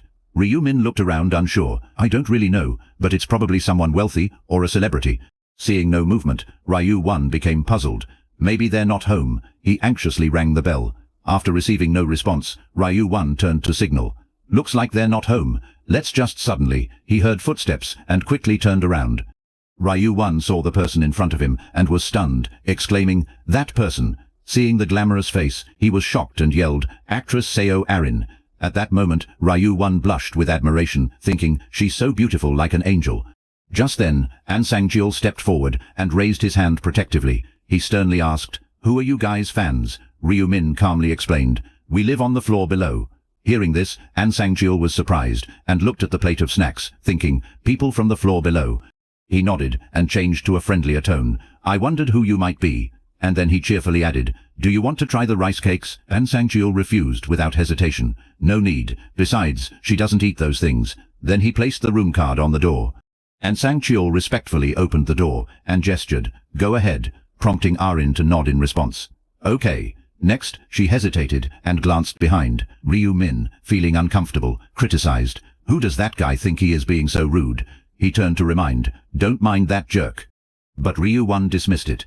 "It's okay, what's more important is," he eagerly asked, "did you see her? She's really beautiful." Noticing his brother's over-enthusiasm, Ryu Min raised an eyebrow, puzzled. "Why?" Seeing his brother's indifferent attitude, Ryu Won marveled. "What do you mean, why?" "You saw her too," he urgently repeated. "It's Seo Arin." But Ryu Min bluntly asked, "Who is Seo Arin?" Meanwhile, inside the room, Arin was focused on reading the latest hot news. She sighed wearily. Arin wondered to herself, how is the world even working like this? Right at that moment, Hong Xion sent a message. The message inside asked, "Arin, have you heard the news? Gong Seo-jon has passed away." Hong-gan curiously inquired, "Are you going to pay your respects tomorrow?" Arin affirmed confidently, "I have to. He took care of us a lot." And the other girl agreed. "Then we'll go together." After putting down her phone, she was horrified, thinking, "I can't believe someone more successful than me died in the first round." Reflecting on the terrifying memories, Arin was scared. "If I hadn't secured a good ancient script, my name would have been on the news too," she assessed herself. "I've grown a lot. I even thought there'd be an article about me, but it's unbelievable." Arin bitterly looked around. "If it weren't for the company's sponsorship, could I be this big?" This penthouse was also bought by the company. Noticing her gloomy expression, An Sang-cheol came over to ask, "What are you thinking, Arin?" She quickly denied, "It's nothing." He calmly sat next to her and said, "It's okay. I told you you can tell me everything." Arin listened and reluctantly expressed, "I'm just wondering why the world ended up like this, and how will I survive the next round? That's what I'm thinking." An Sang-cheol confidently reassured her, "Don't worry about the next round. I'm here." "What are you worried about?" he firmly assured her. "You're worrying too much. Just trust me and rest." She smiled and agreed. "Of course, who else would I trust?" Deep down, Arin thought. "When the company assigned me a bodyguard and assistant, I was very cautious because it felt like they just wanted someone to watch over me." Silently thankful, she realized, if it weren't for him, I'd have died in the first round. At that moment, An Sang-cheol loyally promised, "I'll protect you at all costs, so don't give up." Arin nodded in relief. "Thank you so much." The next second, she subtly mentioned about earlier they brought rice cakes for me, so they probably just moved in, and they look pretty good. However, he dismissively reminded her, "If you eat that, you'll gain weight again." Arin awkwardly muttered, "They went through a lot to greet us. They must be disappointed." But An Sang-cheol coldly rejected, "Just ignore it. It's just a greeting." He sharply warned, "They just want to take advantage of you. Once you agree, they will keep bothering you." Thinking about their innocent gaze, she quietly defended them. "They seem not to be bad people." Next, Arin curiously guessed, "Our neighbors look like they're over 15 years old. They must have killed at least 100 goblins to survive, right?" An Sang-cheol hesitantly replied, "Probably." She admired and commented, "Interesting how people who have faced such danger can act like nothing happened." He sighed mockingly after hearing that. "Do you think killing 100 goblins is hard for them? Only fools lose." Arin defended her thoughts. "That's because his skills in another world are outstanding." But still, she longed and repeated in her head, "He's not as good as that person, Black Scythe. He almost made me feel sorry for the goblins." Arin dreamily speculated about his identity. Maybe in real life he has some job. I wonder what he does. I'll survive round 2 if I team up with someone skilled. She hugged herself and worried. Last time I survived out of luck. Will I survive next time? Time passed to Tuesday, January 31st, 11 a.m. At this moment, Ryu Won was cleaning the house. Just then, Ryu Min walked in, announcing, "I'm back." And he was warmly greeted. "You're back?" Ryu Won eagerly asked. "Did you make it this time?" He nodded. "Not much this time. Probably 15 billion won." Hearing this, he was stunned and blurted out, "Are you kidding? Didn't the bank say anything? This is the 4th time you've won." Ryu Min smiled wryly about that. Going back a bit, the manager was startled. "You're back again, lucky customer," he asked curiously. "What's your secret?" Ryu Min gleefully explained, "I told you last time I was given a dream." The manager was amazed.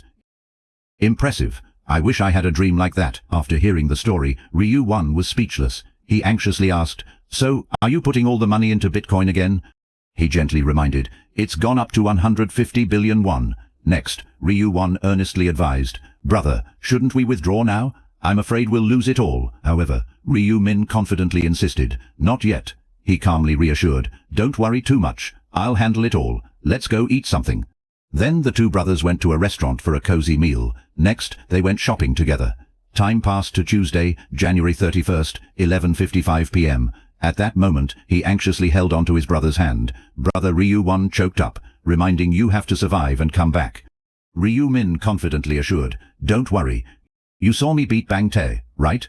Ryu Min still felt a bit scared.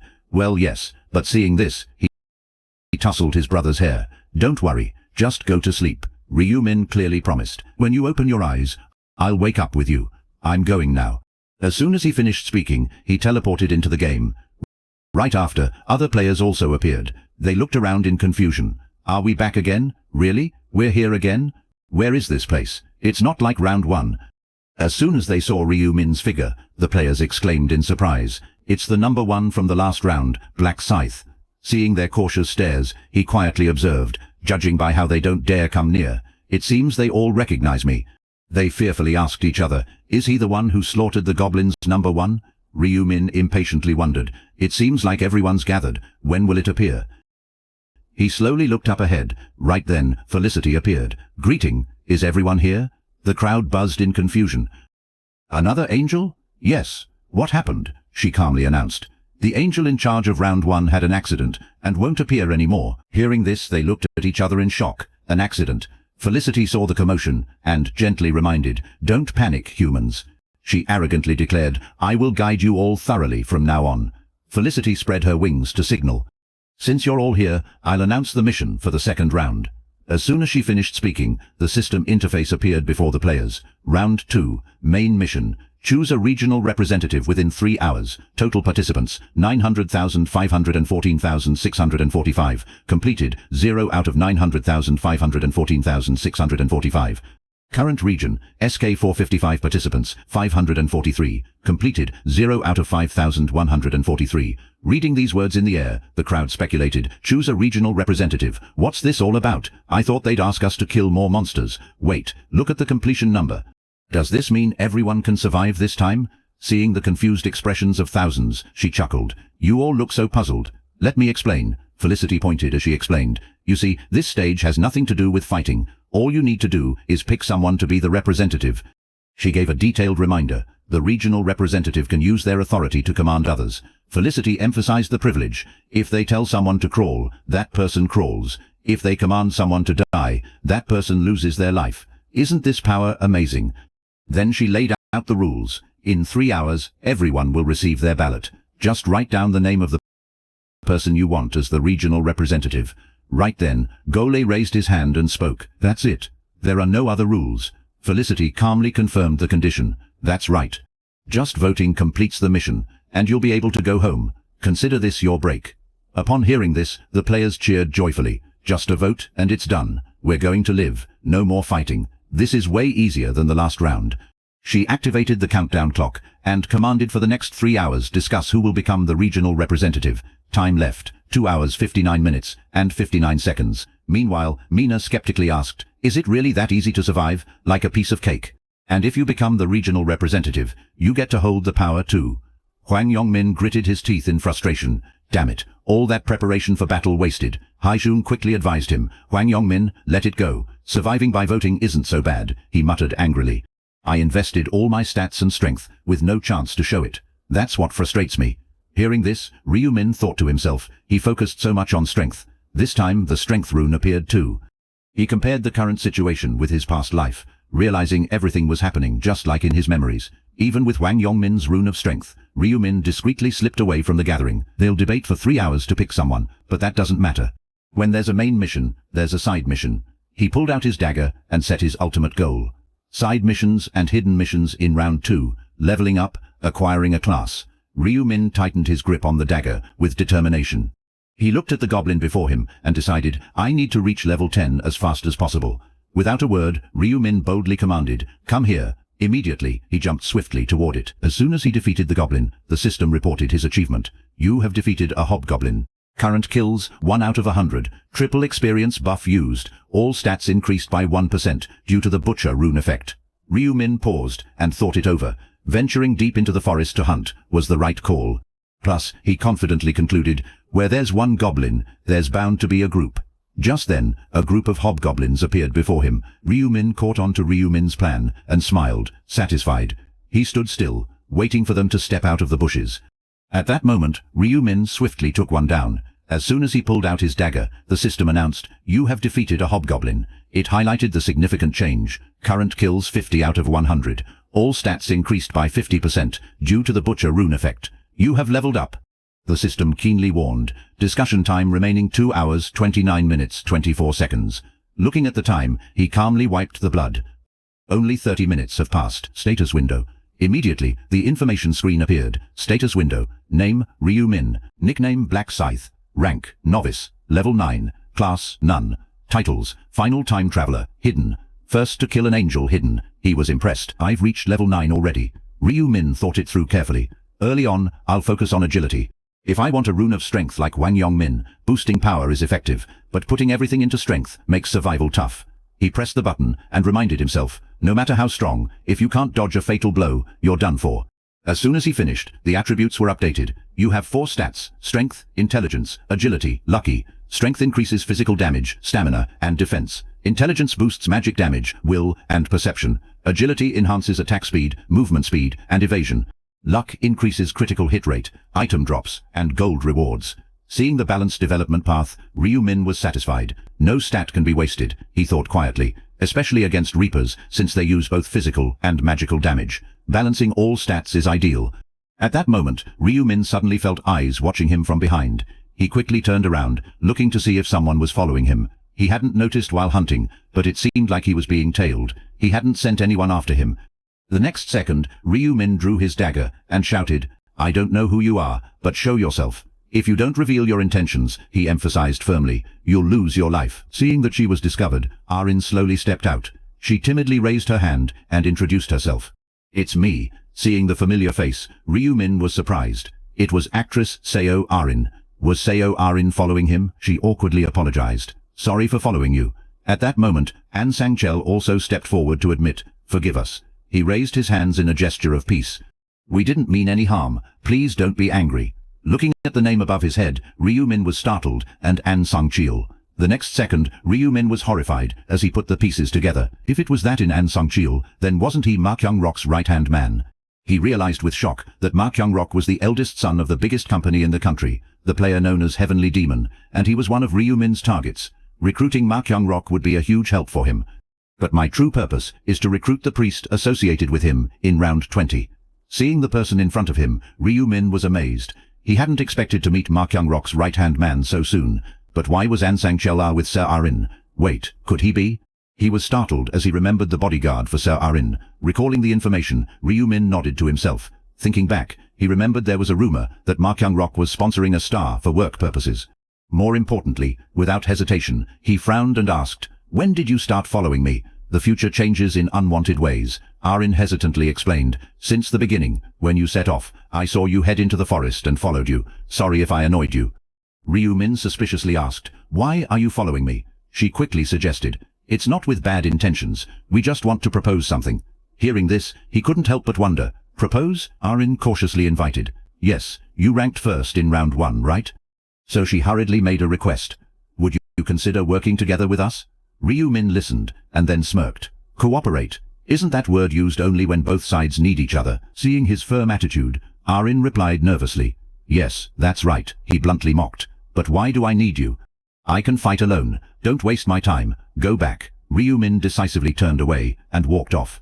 "I don't intend to team up with you two." They watched his silhouette gradually fade into the distance. An Sang-chil angrily cursed. "What's wrong with that jerk? How big is his ego?" Seeing her suddenly sit down on the ground, he asked in confusion. "Miss Arin," she dejectedly explained. "He didn't just get to the top by chance. His pressure is intense." "What pressure?" "Anyone would be scared if he pointed a sword at them and glared." Arin honestly expressed her wish. "I want to team up with the top-ranked player, but this didn't go as I planned." An Sang-chil clicked his tongue and advised, "I told you someone like him doesn't need allies. He's too arrogant." She lamented sadly. "Yeah, it's a bit of a shame." He seriously signaled, "Forget it." "Don't waste time on someone like that," Arin added anxiously. "But I didn't know there were these monsters in the woods. Let's just hunt for now." "Okay." Afterwards, she cheerfully agreed. "Not bad. Let's go, bodyguard." Meanwhile, inside the bush on the other side, at this moment, the hobgoblin glanced around confused. Seeing it off guard, Ryu Min jumped in and attacked. Busy as I am, and they want to cooperate, no need to think about it. He quickly took down the hobgoblin. Right now, leveling up was the top priority. Solo hunting speeds up experience gain. Immediately after the system delivered rewards, you have defeated a hobgoblin. Current kills 60 out of 100. All stats increased by 60% due to the butcher rune effect. Suddenly, a gnoll appeared in front of him. Ryu Min smiled excitedly. 5 gnolls at once. I've got lucky. At that moment, they charged fiercely toward him. Seeing the gnolls jump at him, Ryu Min stayed still. He seized the moment and used a move to take them all down.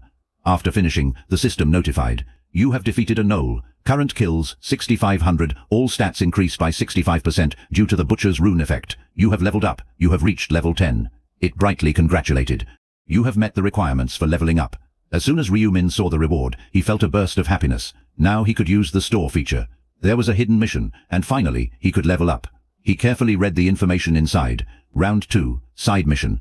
Level up before the voting period, obtain the upgrade item, and receive a profession. If successful, he'd get a 50% discount coupon for daily items. Ryu Min thought to himself that anyone seeing the side mission for the first time would be puzzled. Where to find the upgrade item? It doesn't tell me what my profession is. Everyone knows getting a profession is good, but the problem is, no one knows how to get the upgrade item, which is usually acquired by meeting special conditions. He recalled the conditions for leveling up. Warriors needed to increase their strength stat to at least level 10 and kill 30 monsters within that time to get the upgrade item. Maniacs also had to go on a bloody hunt within the given time. Assassins needed to successfully assassinate monsters multiple times, meaning each person had to complete activities related to their profession to get the upgrade item. Ryu Min remembered his past life mistake. He kept hunting monsters and hiding in the forest, which led to his hunter profession. Looking at the item in his hand, he mused. But once I learnt about the Reaper profession, I chose it right away. Without hesitation, Ryu Min decisively activated and used it. Immediately, light spread around him. You have used an upgrade item. Your profession cannot change, so choose carefully. Do you want to level up to a Reaper profession? Without a second thought, he pressed confirm. I don't even need to think. In a flash, Ryu Min leveled up successfully. You have leveled up to the Reaper profession. The system opened up a gift. Your level up reward is the Reaper rune. Reaper rune effect. During the day, weapon attacks double. At night, attack speed increases by 50%. Resting at night greatly reduces the chance of enemy detection. The item in his hand shattered. The rune automatically etched onto the player's body. The system continued with the rewards.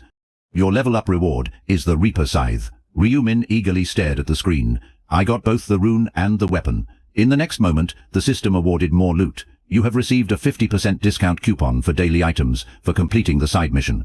Your rank has increased from beginner to apprentice. Ryu Min was amazed and said, my rank has also increased. The system updated the status window. Name, Ryu Min. Nickname, Black Scythe. Rank Apprentice level 10. Profession Reaper title. Final Time Traveler, hidden. First Angel Killer, hidden. Skills runes, additional rewards. Players are divided into 6 ranks. Master at level 99, Expert at level 60, Skilled at level 40, Regular at level 20, Apprentice at level 10, Beginner at level 1. Like in other games, leveling up increases rewards and grants new skills. You have learnt the Reaper's Deathmark skill. Deathmark skill effect creates a mark visible only to the target, and the caster shows the target's remaining stamina. The target takes 100% additional damage every time the caster attacks. The effect only works on one target at a time. He could also equip higher level items now, like the Reaper Scythe. Weapon type, rare, apprentice level, and up. Description. A giant scythe believed to be used by the Reaper. Beginners struggled to lift it. After considering his options, he smiled triumphantly. If you don't level up, you'll stay a beginner forever. Better to level up quickly. You've been recognized as the first player to level up.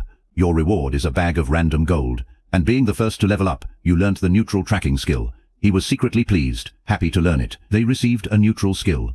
Neutral tracking skill effect detects the location of the desired target. However, the face and nickname must match to be a valid target. It costs 20,000 gold. Ryu Min didn't hesitate to try it immediately. With a 20,000 gold skill, it had to be tested. Right. Track. As soon as he spoke, the screen displayed information. Hwang Yongmin name and face matched.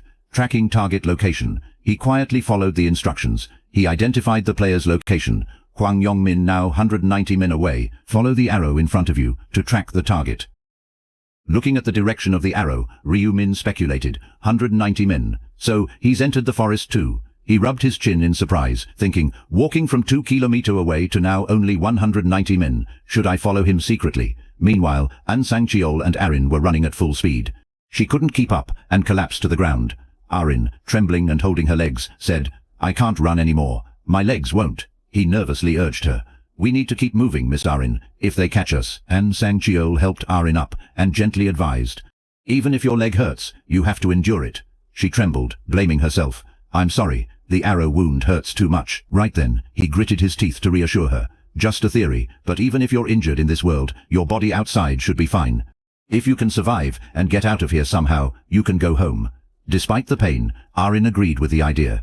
"Got it. I'll bear the pain." Suddenly, Hwang Yong-min arrogantly warned, "Where do you think you're going with that injury?" Hearing his familiar voice, they both turned around in shock. He smirked arrogantly. "Guess it's not painful enough yet, huh?"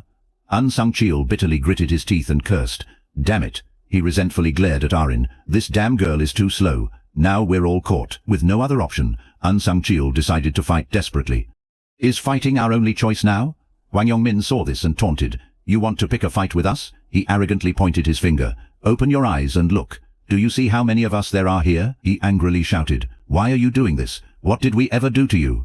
Hwang Yong-min calmly explained, "Of course, he didn't do anything." And then he questioned, "Then why did you suddenly attack us?" He eagerly confirmed, "We just want this thing," leaving Sang-cheol confused. "What thing?"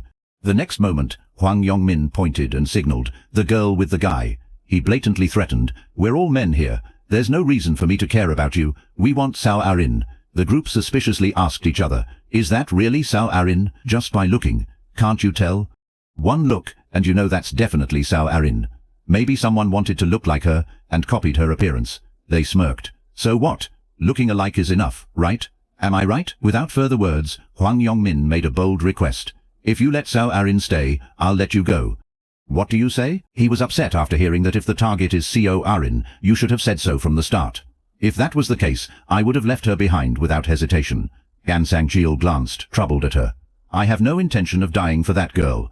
Reluctantly, he took a fighting stance, but there was a problem.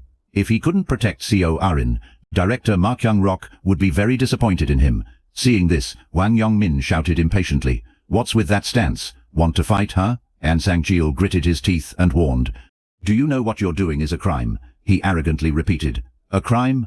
The next moment, Hwang Yong-min suddenly burst into laughter. Amused, he taunted, "You're funny. There's no law here, so why talk about law? Are you planning to report to the police once you return to the real world?" Hwang Yong-min shrugged provocatively. "Go ahead, try. But how will you prove anything? This face might not even be my real one." Hearing this, he grudgingly admitted the harsh truth to himself. He's right. It's frustrating. Sang-cheol decided to take a risk. Just talking isn't enough to make them back down. "I'll have to fight these guys with my worn-out body." Suddenly seeing a figure in front of him, he exclaimed in surprise, "You are?" Sang-cheol saw Ryu Min standing behind a tree and shouted, "Black Scythe." Hwang Yong-min was shocked, his eyes wide. "What? Since when did this guy?" Without hesitation, he directly asked, "What are you two doing here?" He raised an eyebrow and warned, "Hey, why don't you mind your own business?" Ryu Min ignored him. "I'm asking you what's happening here." Sensing the time was right, Sang-cheol quickly accused, "Those guys are after Co Arin, so they ambushed us. If you help us, Black Scythe, I'll never forget your kindness." After hearing the accusation, Hwang Yong-min clicked his tongue in annoyance. Unhappy, he turned and questioned, "Is what he said true?" He waved dismissively. "Does it matter if it's true?"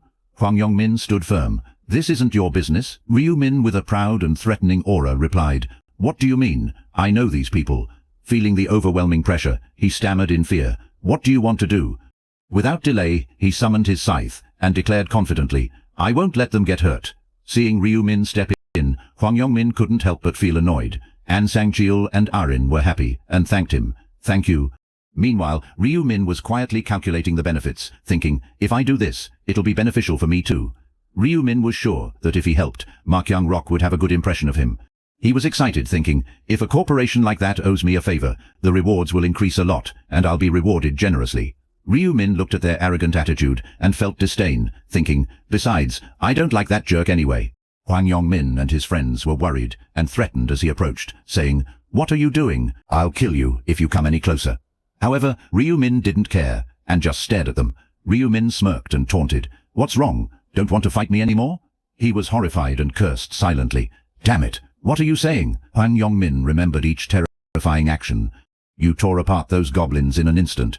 Last time you were top 1 too. If it were me, would you want to fight such a monster?" At this moment, his face was pale, still in shock. Ryu Min placed his scythe down and smiled, saying, "If you don't want to fight, just say so." Seeing a chance to survive, Hwang Yongmin quickly negotiated. "If I tell the truth, will you let me go?" Ryu Min crossed his arms and offered an option. "I'll consider it if you kneel and beg for your life." He was stunned, saying, "So, you're asking me to humiliate myself?" Hwang Yongmin thought angrily while my friends are watching, and right in front of Arin. He was irritated and cursed inwardly. "If it were possible, I wouldn't want to fight it, but you've pissed me off, you dog." Just then, Hwang Yongmin was startled and realized, wait a minute. He remembered the punch before and thought daringly, "Didn't I become strong enough to punch through a wall with my bare hands? If I'm lucky, maybe I can take it down with just one punch." After considering carefully, Hwang Yongmin smirked arrogantly. He cracked his knuckles and shouted boastfully, "You've gone too far, you bastard." Hwang Yongmin aggressively stepped forward slowly. "You want me to do what? Kneel and beg? You want to die?" Watching the distance close, he confidently assessed. "Yes, I'll get close like this and punch it right in the face." Hwang Yongmin imagined and assured himself, even it can't survive after that punch. He warmed up his arms and thought triumphantly, how can an ordinary person withstand a punch that can break a wall, right? Right then, Ryu Min calmly withdrew his weapon. Seeing this, Hwang Yongmin was confused. "What are you doing? You're throwing your weapon aside," Ryu Min calmly replied. "If you're fighting me bare-handed and I have a weapon, it's a bit unfair, isn't it? Winning that easily is boring." He heard and arrogantly cursed. "You're just a ridiculous bastard." As soon as he finished speaking, Ryu Min swiftly launched forward. Hwang Yongmin was shocked by what he witnessed. Before he could comprehend, Ryu Min was already near his position. Hwang Yongmin prepared to swing his fist. "You stupid dog. You're throwing your weapon aside and exposing your head like that." He violently threw a punch forward. "Die." However, Ryu Min skillfully dodged. The next moment, Hwang Yongmin was suddenly taken by surprise. He took the full force of Ryu Min's kick to his stomach. In just an instant, Hwang Yongmin lost his balance and was sent flying backward. At this point, Ryu Min casually retracted his leg. He angrily held his stomach and cursed. "You dog." Ryu Min reminded him. "Stop swearing." Ryu Min followed up with a kick straight to his face. "Your words are just filth to my ears." Hwang Yongmin was bewildered, holding his face in pain. Not stopping there, Ryu Min grabbed his shirt. Ryu Min relentlessly punched him in the face again and again. Meanwhile, Hwang Yongmin was terrified by the blows. It didn't feel like punches, more like a hammer smashing into his face. Seeing the fierce look in his eyes, Hwang Yongmin was horrified and thought, "Is this guy as strong as me?" Hwang Yongmin was stunned, wondering, he doesn't have a strength room like I do. How is he this strong? After venting his anger, Ryu Min slowly let go. Seeing their teammate get beaten so badly, Dong Hian urgently ordered, "Hwang Yongmin, shoot that bastard." Immediately, Hajun's arrow was fired. Arin, seeing this, shouted in panic, "Ryu Min, dodge!" But Ryu Min not only dodged, but also moved with agility. Hajun, scared, continued to draw his bow. "Die!" Ryu Min calmly leaned forward and started running towards him. He cleverly zigzagged. Then Ryu Min approached Hajun and whispered, "I guess you catching monsters and getting a bow was just luck, huh?" Ryu Min, beaming, summoned his scythe. "Bad luck for you to meet me now." Seconds later, he gracefully swung his weapon in a circle. In no time, Hajun's arm flew into the air. Seeing this, Hajun screamed in panic. "My arm!" At the same time, Dong Hun and Mu Yao screamed in anger. "You think you can fight us and just leave?" Then he recklessly charged in. "Die, you dog." However, Ryu Min calmly glanced over. "Is that what you think?" Without saying much, he activated his skill, Death Emblem. Ryu Min tightened his grip on his weapon and channeled power into the scythe. He decisively slashed in a sharp arc. In that moment, Dong Hyun's legs were caught by the scythe. He cried out in pain, lost his balance, and fell to the ground. Seeing this, Mu Yao screamed in terror, his leg.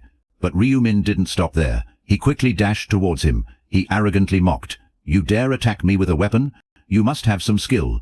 Then Ryu Min mercilessly chopped off Mu Yao's arm. Seeing the skill displayed, he couldn't help but admire. Having the Reaper scythe is different. It has a double damage effect, so with one swing, it cut through everything. Seeing them all losing parts of their bodies, Ryu Min confidently remarked, "This is too easy," he quietly calculated. "But I can't finish everything like this." Ryu Min tightened his grip on his weapon and moved slowly towards Mu Yao. "I have to deepen this fear so they won't dare come near me again." At that moment, he tried to drag his body backward. Dong Hyun, trembling, knelt and begged. "Please stop," he pleaded fearfully. "I'm about to die. Please spare me." Noticing the cowardice, he pretended to swing the scythe. "Stop talking. You're not dying just from coughing some blood. After finishing the job, Ryu Min sighed in relief. That's it for them. Next up is in the next second, he turned sharply to the side. Ryu Min stared forward and threatened. Hiding is useless. He simply swung his weapon down. There's no exception. Instantly, the attack severed Hwang Yongmin's arm. Seeing this, he screamed in despair. Ryu Min harshly ordered, "Stop crying like a baby." He angrily recalled memories of their bullying. "This is nothing compared to the pain you caused me." Hwang Yongmin was left speechless. Witnessing this brutality, Arin and An Sang-cheol stood frozen in shock. He thought in horror. He cut off both arms of an opponent, even when they had no will to fight. An Sang-cheol admired his decisiveness. "To some, it may seem cruel, but I like people with such a cold head," he mused. "That's Ryu Min, the one brave enough to go against the leader." At that moment, Ryu Min approached them and asked, "Are you two all right?" He hurriedly expressed gratitude. "Yes. Thanks to you." Ryu Min calmly pointed to reassure. "You don't need to worry about them anymore. As you can see, they're crippled. Best to leave it be." Arin and An Sang-cheol both bowed in thanks. "Thank you so much for helping us." "Thank you, Ryu Min," she curiously asked. "But won't they soon die?" Ryu Min replied with disdain. "So what? They're not even worth as much as animals." He sighed quietly, criticizing. "She's too soft." Ryu Min wondered. Why care about those scumbags' lives? She acts like a saint. It must be because she has to keep up appearances as a celebrity. Right then, An Sang-cheol raised his hand and spoke. "Ryu Min, can I ask you something? I hope you don't mind." Ryu Min responded confused. "What's the matter?" he cautiously asked. "Why did you spare them? In this world, it's not too big a deal if you killed them." Hearing this, Hwang Yongmin shivered in fear. He smiled to himself, thinking, "The reason, huh? He really is Ma Kyung-rok's right-hand man." Ryu Min calmly explained, "It's simple. There's no reward in killing them." To which An Sang-cheol exclaimed in surprise, "No reward at all?" He seriously warned about the consequences, thinking that if they were left alone, they might cause trouble in the future. He frowned and emphasized again, "Trouble?" Ryu Min smirked mockingly. "Can they really do that?" he astutely added. "Besides, reducing the population isn't good, because the number of successful participants will also decrease." An Sang-cheol recognized his foresight and praised. Just as he said, if the number of successful participants decreases, the living areas for those who pass will also be reduced. The more he thought about it, the more he admired. He's even thinking about these aspects. His understanding of the game is different. He's really impressive. After understanding, An Sang-cheol agreed. "I see. We will stop paying attention to this trash." Without hesitating, he turned to leave. "Then I'm off." Seeing this, he hurriedly stopped him. "Wait, Black Scythe," An Sang-cheol quickly suggested. "If you give me your account number, I'll send a reward in the real world later." However, Ryu Min directly refused. No need. Watching his figure fade into the distance, he was utterly amazed. He helps others without needing a reward. An Sang-cheol pondered to himself. "I'll report this to the chairman immediately." Seeing Hwang Yongmin complaining, he swallowed his anger and thought, "Though I want to kill them, I have to hold back." As Black Scythe said, there's no benefit in killing them. Then An Sang-cheol spat on his face and signaled, "You bastards, let's go, Arin." She nodded in agreement. "Understood."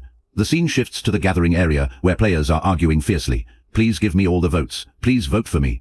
If everyone votes for me as the regional representative, I'll do a good job. No. Instead of him, I'm confident I can do better." Hearing this provocation, two players angrily rushed to fight. You fat pig. What did you say? What did you call me?" Seeing the situation becoming unstable, Hyun and I stepped in to mediate. "Both of you don't fight. Even if we join forces, we're still too weak. Fighting won't accomplish anything." "That's true." Noticing the opportunity, he boldly proposed. "Those who are easily provoked aren't worthy of being representatives. Let me do it." Suddenly, Namgil interrupted. "Wait," arrogantly pointing, he declared. "My father is a member of parliament. Isn't it more appropriate for me to be the representative?"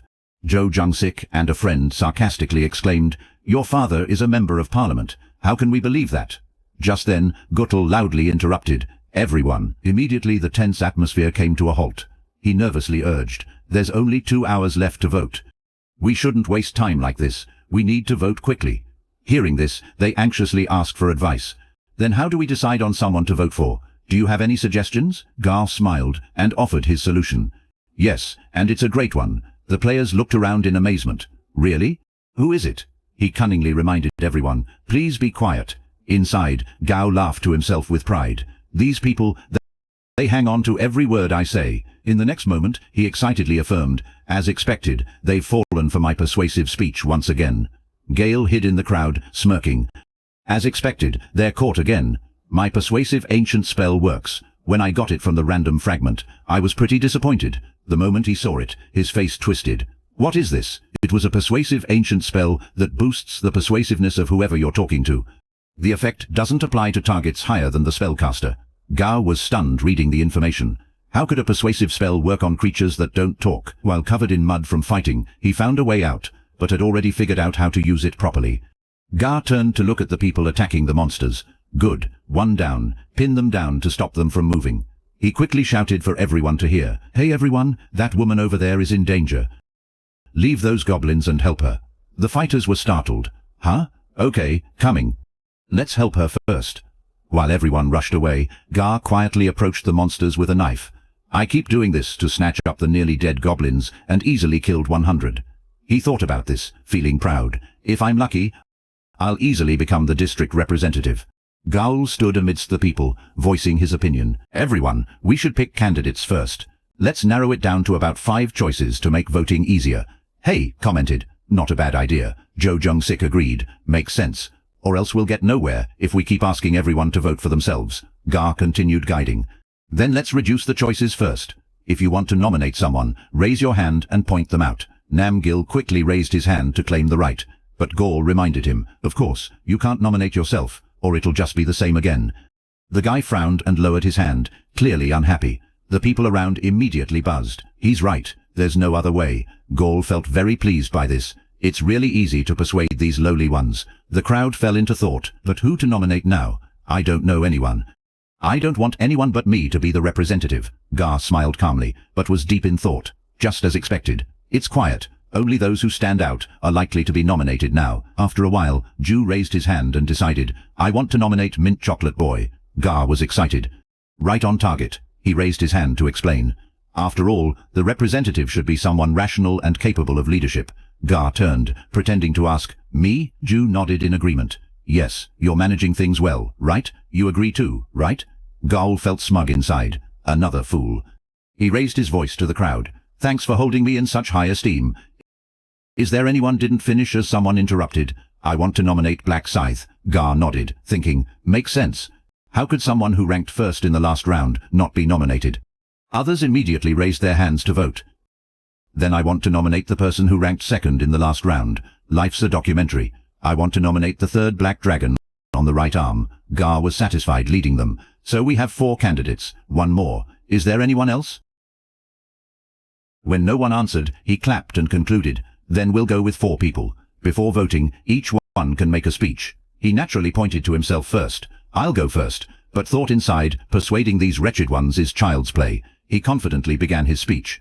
If I become the district representative, I will, but was interrupted. Stop with the nonsense already. Ghoul was startled and turned to look where the sound came from. It was him. Gar quickly recognized the person. Life's a documentary. The second place in the area. Life's a documentary. Jo Jung-sik impatiently snarled. I don't want to hear the crap you're spewing anymore, Gar asked, perplexed. What are you doing? Jo Jung-sik suddenly called. Mint Chocolate Boy. He smirked, mocking. You think the world is simple, huh? Everyone will just do what you say.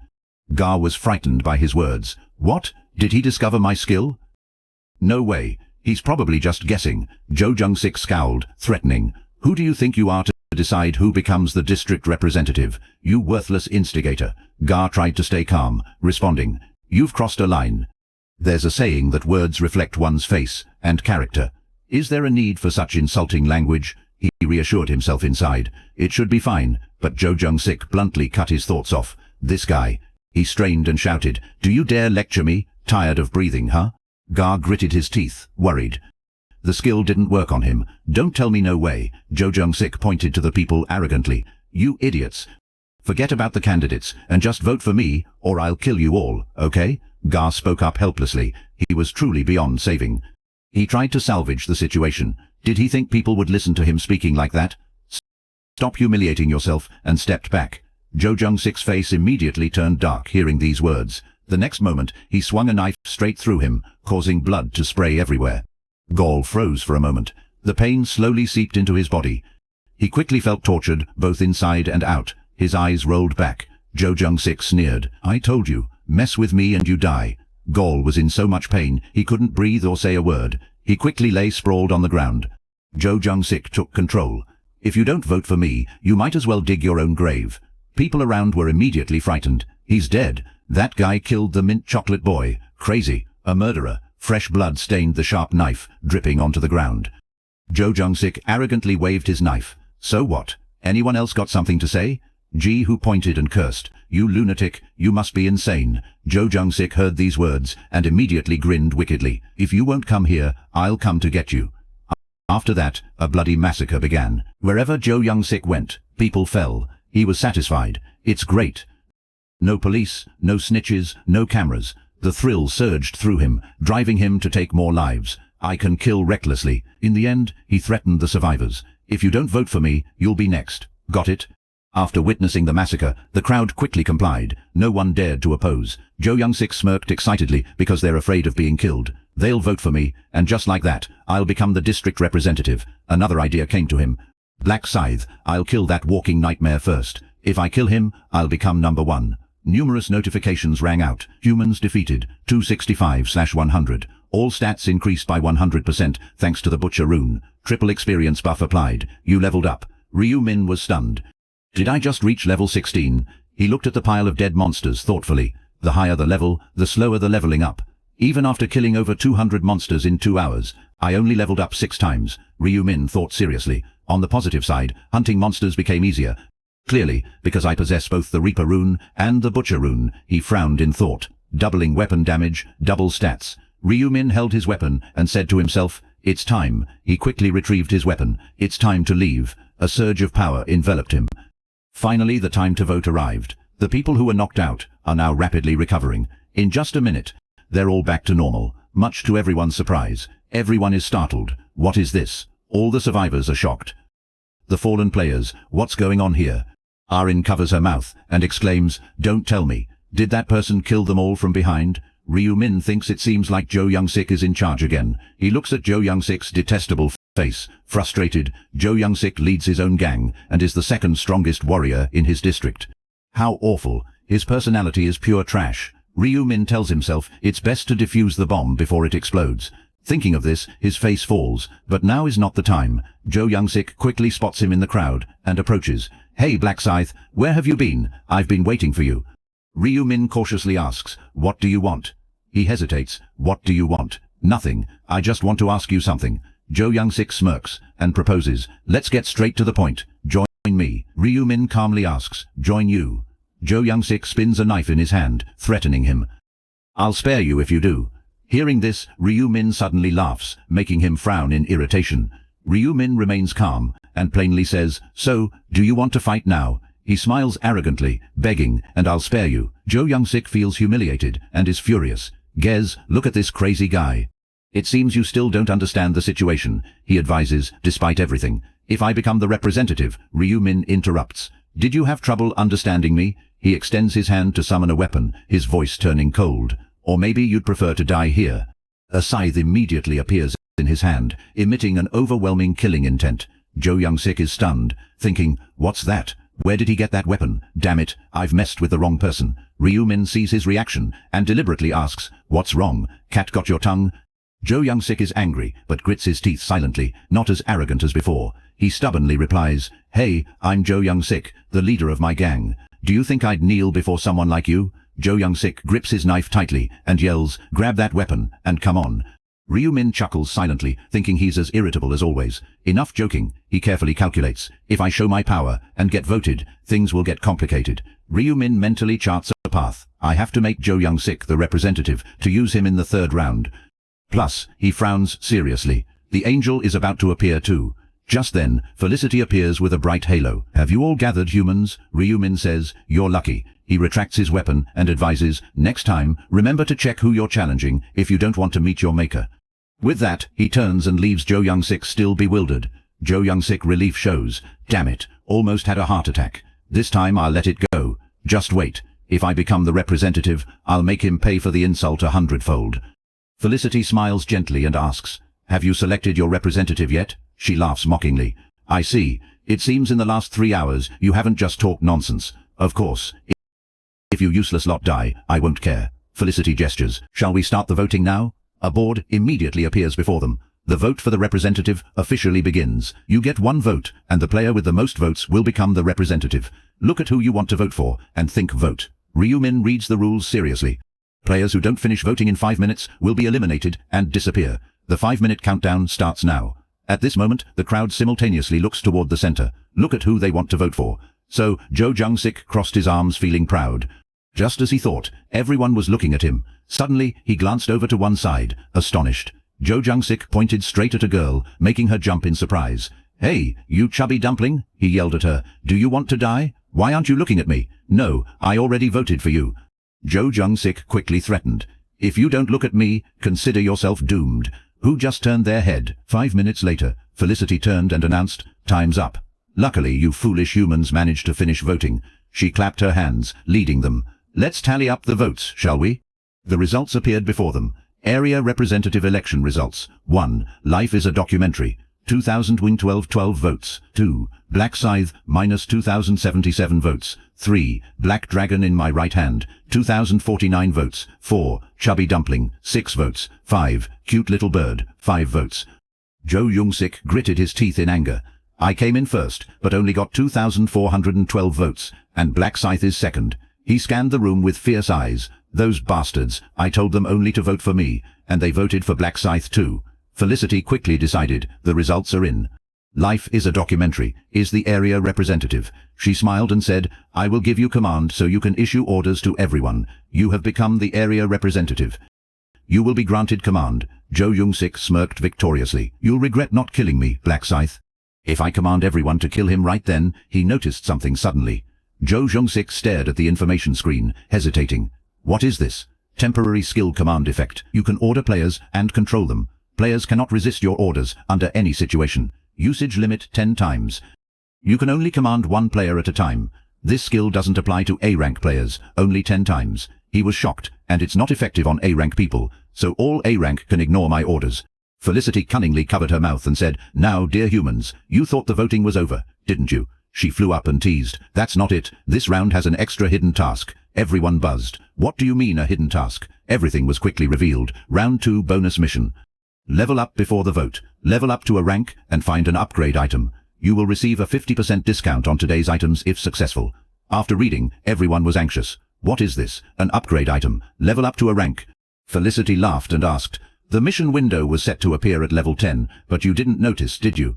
A player scratched his head, confused. "How can we level up without monsters?" Hearing this, Felicity's face darkened immediately.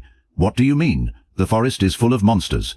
She reminded them, bored. "Don't be too gloomy about it. Only 80,000 people can level up to a rank in this round." Felicity suddenly raised her voice. "By the way, someone in this area has already leveled up to a rank." Everyone was curious. "Someone leveled up already. Who is it?" She snapped her fingers teasingly. "Let's check the results of the bonus mission and find out who it is." The results screen quickly appeared, showing bonus mission results in round 2 across all areas. The first person to level up is Black Scythe. Immediately, everyone looked at him skeptically. "He's the first one in this area to level up." They were shocked. Moreover, he's even a Reaper. The people around him immediately gathered, curious. "Reaper? What kind of occupation is that? It sounds powerful. Is that why he's carrying such a big scythe everywhere?" Jo Jung-sik was frustrated with these developments, thinking, "Damn it, I was about to use authority to make Black Scythe counterattack him. But who knew Black Scythe would change occupations right now?" Felicity excitedly pointed at the notification board. In round 2, rankings have been rewarded in order of completing the side quests. She looked at the system board, pondering. "So, the one who changed occupation in our area is player Black Scythe." Felicity looked directly at him and asked, "You not only claimed the top position in the current area, but also led the overall rankings?" She raised her voice joyously. "Impressive, Black Scythe. Your Reaper occupation is unique, and even your nickname matches it. Tell me, how did you come up with that nickname?" At this point, her voice lowered with a hint of mystery. "Did you already know you would get the Reaper occupation?" Ryu Min calmly replied, "I had no idea I would receive an occupation that matches my nickname." Felicity responded, "So maybe becoming a Reaper was destiny?" He briefly answered, "Yes." As the people around them kept glancing up and down, observing them, Ryu Min slightly smiled, thinking, "Even the angels don't know how to get the Reaper occupation. They only know it's a special one." Felicity giggled, covering her mouth. "Is this destiny? How interesting." She looked at him with bright, mischievous eyes. "So, in this area, you're the only one who won't be affected by authority, right?" The crowd nearby heard this and curiously asked, "He won't be affected by authority. What does that mean, Angel?" Felicity cheerfully explained. While we're talking about this, let me clarify. Authority does not apply to humans with occupations. So, the area representative can't command Black Scythe to do as they wish. That's how things are, she added. Plus, there are only 10 opportunities to use authority, so just because someone is an area representative doesn't mean they have unlimited power. They quickly realized only 10 times. Is that how it works? Jo Jung-sik grew more furious, thinking, damn it, that damn angel shouldn't have told them that. Felicity waved to signal, we should reward Black Scythe, the first to obtain an occupation, shouldn't we? With that, she quickly snapped her fingers to give the command. The system notifications began popping up for him. You receive the first place reward in the current area. Choose the low-level rare armor. You receive the first place reward in all areas. Choose the special reward. It displayed options and instructed. There are 3 main items, a medieval warrior's metal armor, a professional hunter's leather armor, and a breathable mage's cloak. Ryu Min decisively chose the professional hunter's leather armor without hesitation. The first choice was too heavy, and the third had almost no defense at all. The system continued presenting rewards and asked for selection. There are 3 main options, an EXP X3 effect for round 3, 3,000 gold, or information about round 3. At this point, Ryu Min thought deeply, since round 3 has a lot of monsters, I definitely need the X3 experience. After thinking, he quickly chose the EXP X3 effect. Felicity lengthened her announcement. All right, the rewards have been distributed. She informed the players, everyone can go back now. Next round, round 3. At this point, she intentionally teased it will be very interesting. Felicity looked at them with a hint of mystery.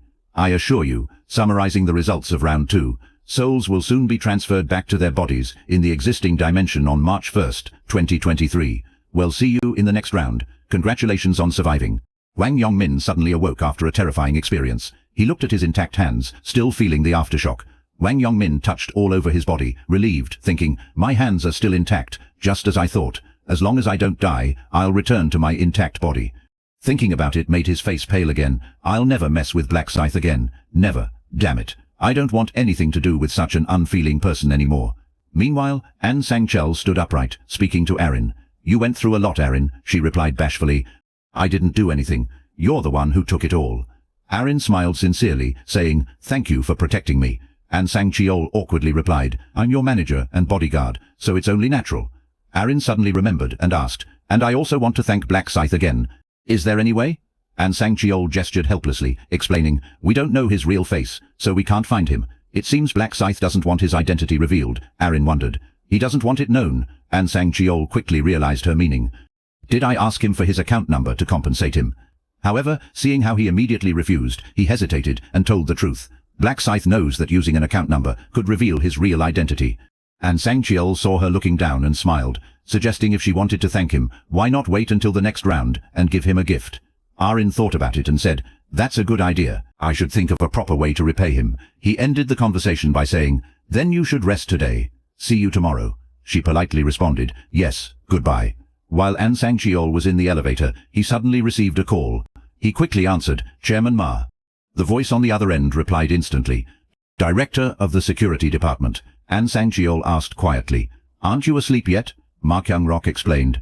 I just got back and had a little whiskey. He politely continued, I've seen the summary results, Chairman. Congratulations on changing your occupation to Dark Knight. The other side quickly replied, there's nothing to congratulate. Did anything happen on your end? An Sang-chel whispered his report. Say Arin and I only reached level 8. Meanwhile, we got injured and couldn't hunt anymore. The other person was surprised, injured. He went down to the parking garage, carefully checking his surroundings while talking. Actually, I was going to report this incident to you. Are you available? Ma Kyung-rok stayed silent, listening. Is this related to the Black Scythe? He stood by looking through the skylight and suggested over the phone, come to the hotel and tell me in person. An Sang-chel quickly complied. Yes, I'll be there in 20 minutes. He moved to his car, completely unaware that someone had been observing him. The car left the parking lot, and the shadow observing him watched it go. Ryu Min stood at a distance, thinking just as I thought. He's heading to Ma Kyung-rok's place. 10 minutes earlier, Ryu Min exited the game and immediately checked the system board. The system prompted, please think of the person you want to locate and say their name. Ryu Min quickly entered the information and An Sang-chel. The system got to work matched with name and face, tracking target's location. It displayed the result. Location found distance is 9 meters. Ryu Min was surprised. He's quite close, still on the upper floor of the penthouse. The position on the system gradually increased, catching his attention. Ryu Min thought seriously. The position is changing. He quickly realized, changing this fast means he's using the elevator. What's he doing this early? Thinking about it, a thought came to him. Maybe he's going to Ma Kyung-rok's place. Ryu Min immediately put on a jacket to head out. Let's confirm it first. Currently, Ryu Min felt satisfied with himself. Glad I looked into him right away after coming back. At the grand skyscraper, Ma Kyung-rok enjoyed the scenery, with darkness cloaking the moon. He felt excited, thinking to himself, tonight is a perfect night to track someone. Ma Kyung-rok turned contemplative. For now, I'll endure and listen to the report first. He settled into a sofa, thinking about the information on the Black Scythe. Which player doesn't know him, who got first place in both the first and second rounds? Ma Kyung-rok tapped the table impatiently at each beat. Something about the first place doesn't give me a good feeling. A question suddenly popped into his head. Could he have had a run-in with my subordinates? He worriedly rubbed his hand. If that's the case, there's no way I can just stand by. Messing with my right hand is like a challenge to me. His eyes gleamed with malice. I won't let anyone stand in my way, no matter who it is, even if they're in first place. While enjoying his drink, a knock on the door caught his attention. An Sang-cheol politely asked, "Are you inside, Mr. Chairman?" "It's An Sang-cheol," he quickly answered. "Yes, come in." Ma Kyung-rok stood up to greet him. "Unit Chief An, nice to see you again," he replied respectfully. "Same here, Mr. Chairman." An Sang-cheol nodded happily. "It's all thanks to you, sir," he modestly responded. "I didn't do anything. We're not even in the same area." An Sang-cheol slightly bowed to show respect. "Just having you here fills me with enthusiasm. Thank you, sir. You're good at flattering. Unit Chief An, please sit," he sincerely said. "It's not flattery, it's the truth, though it's a bit late. Congrats on surviving." Ma Kyung-rok found it amusing. Surviving what? The second round felt like a child's game. An Sang-cheol continued politely. "I also want to congratulate you on leveling up." He denied again. "I was just lucky," he flattered. "They say luck is a skill too. Besides, being second and third in all areas isn't easy." An Sang-cheol said so much that Ma Kyung-rok softened. "It's my greatest honor to serve someone like you, Mr. Chairman." He put down his drink and confessed, "Hearing you praise me to the skies. I guess you want something from me?" Ma Kyung-rok leaned forward and asked, "Tell me, do you have a question for me?" An Sang-cheol hesitated and carefully asked, "If so, can you tell me where to find the leveling item?" Ma Kyung-rok calmly replied, "No big deal. It dropped while I was hunting monsters." As he said this, he thought to himself, "Actually, it's all thanks to that random ancient rune, the Dark Knight rune that I got in the game." He stood among the crowd, listening to Felicity say, "Lastly, open your item storage and look inside. I have a gift for you." After separating, he quickly opened his item storage and received the item.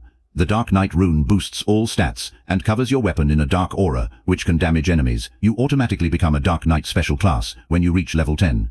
Ma Kyung-rok was amazed. Dark Knight rune. He looked at the surging dark power and wondered, can I become a Dark Knight at level 10? Ma Kyung-rok was still deep in thought. I got lucky in the first round when my random rune was almost a cheat item, but still.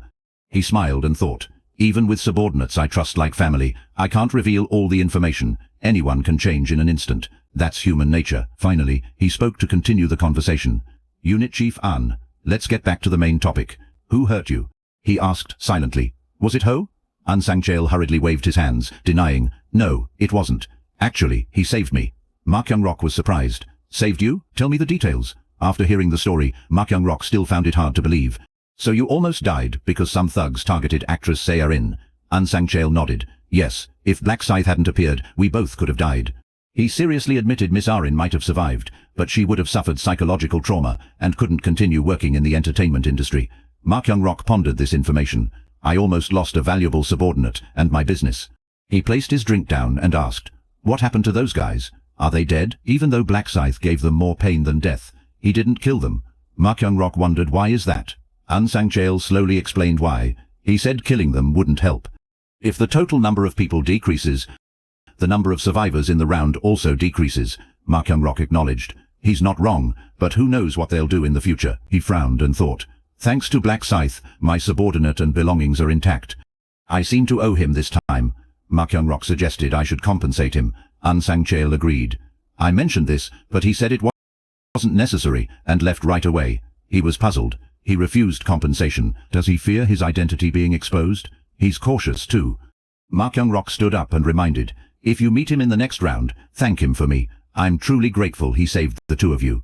An Sang-cheol nodded. I will definitely tell him, Mr. Chairman. Ma Kyung-rok continued. Also, Keep an eye on him, and see if there's anything we can help with. You know, I don't like owing people. Unsangchail bowed politely. Of course, I'll follow your instructions, he added. I forgot to ask one more important thing. Ma Kyung-rok glanced sharply. Those thugs, what are their nicknames? Ryu Min hid behind a tree, looking at the apartment. He observed and thought, such a loyal dog, going straight to Ma Kyung-rok, right after returning to reality. Even this late at night, he quickly caught a taxi to head home. Knowing that the celebrity sponsored by Ma Kyung-rok lived in the same apartment complex as him, he thought he should thank his brother. Ryu Min felt relieved as he remembered if they hadn't gone to give rice cakes to their neighbors. He recalled the scene back then. He wouldn't have met Arin, and he wouldn't have known about the connection between Unsangchail and Arin. Ryu Min got into the car with many thoughts. If I use the excuse of being neighbors as leverage, it'll be easier to gain Ma Kyung-rok's trust, but I still need to decide whether to bring Ma Kyung-rok along to the 20th round or not. Ryu Min was troubled. Ma Kyung-rok's Dark Knight rune was so good, it was like cheating. However, there were disadvantages like no level-up bonus runes and being forced to become a Dark Knight. But the biggest drawback was to use Dark Halo, a power of the Dark Knight.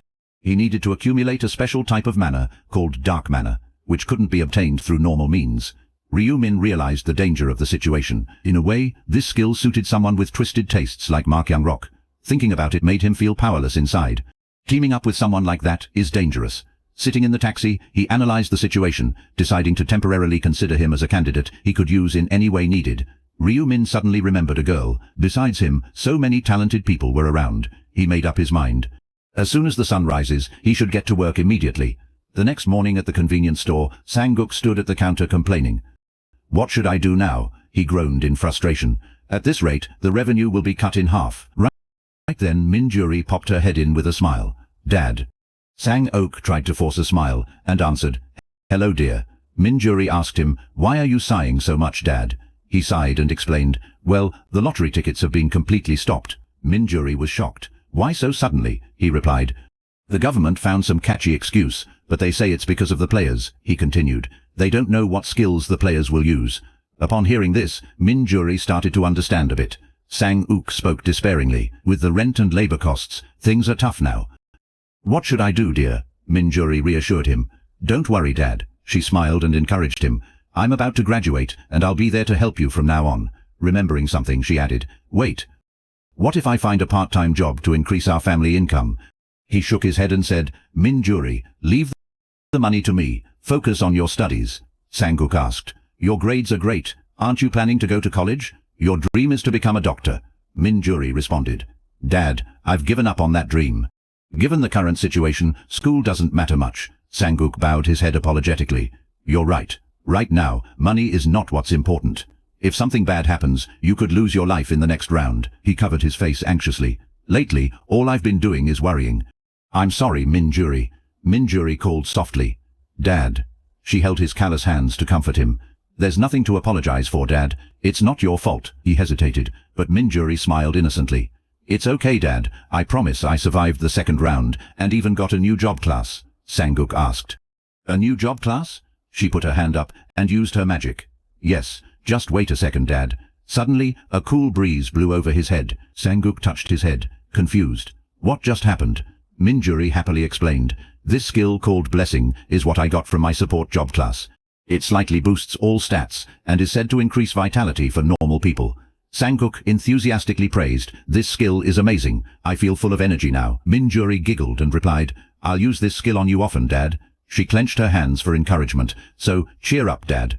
Sang-ok happily replied, All right, I will cheer up.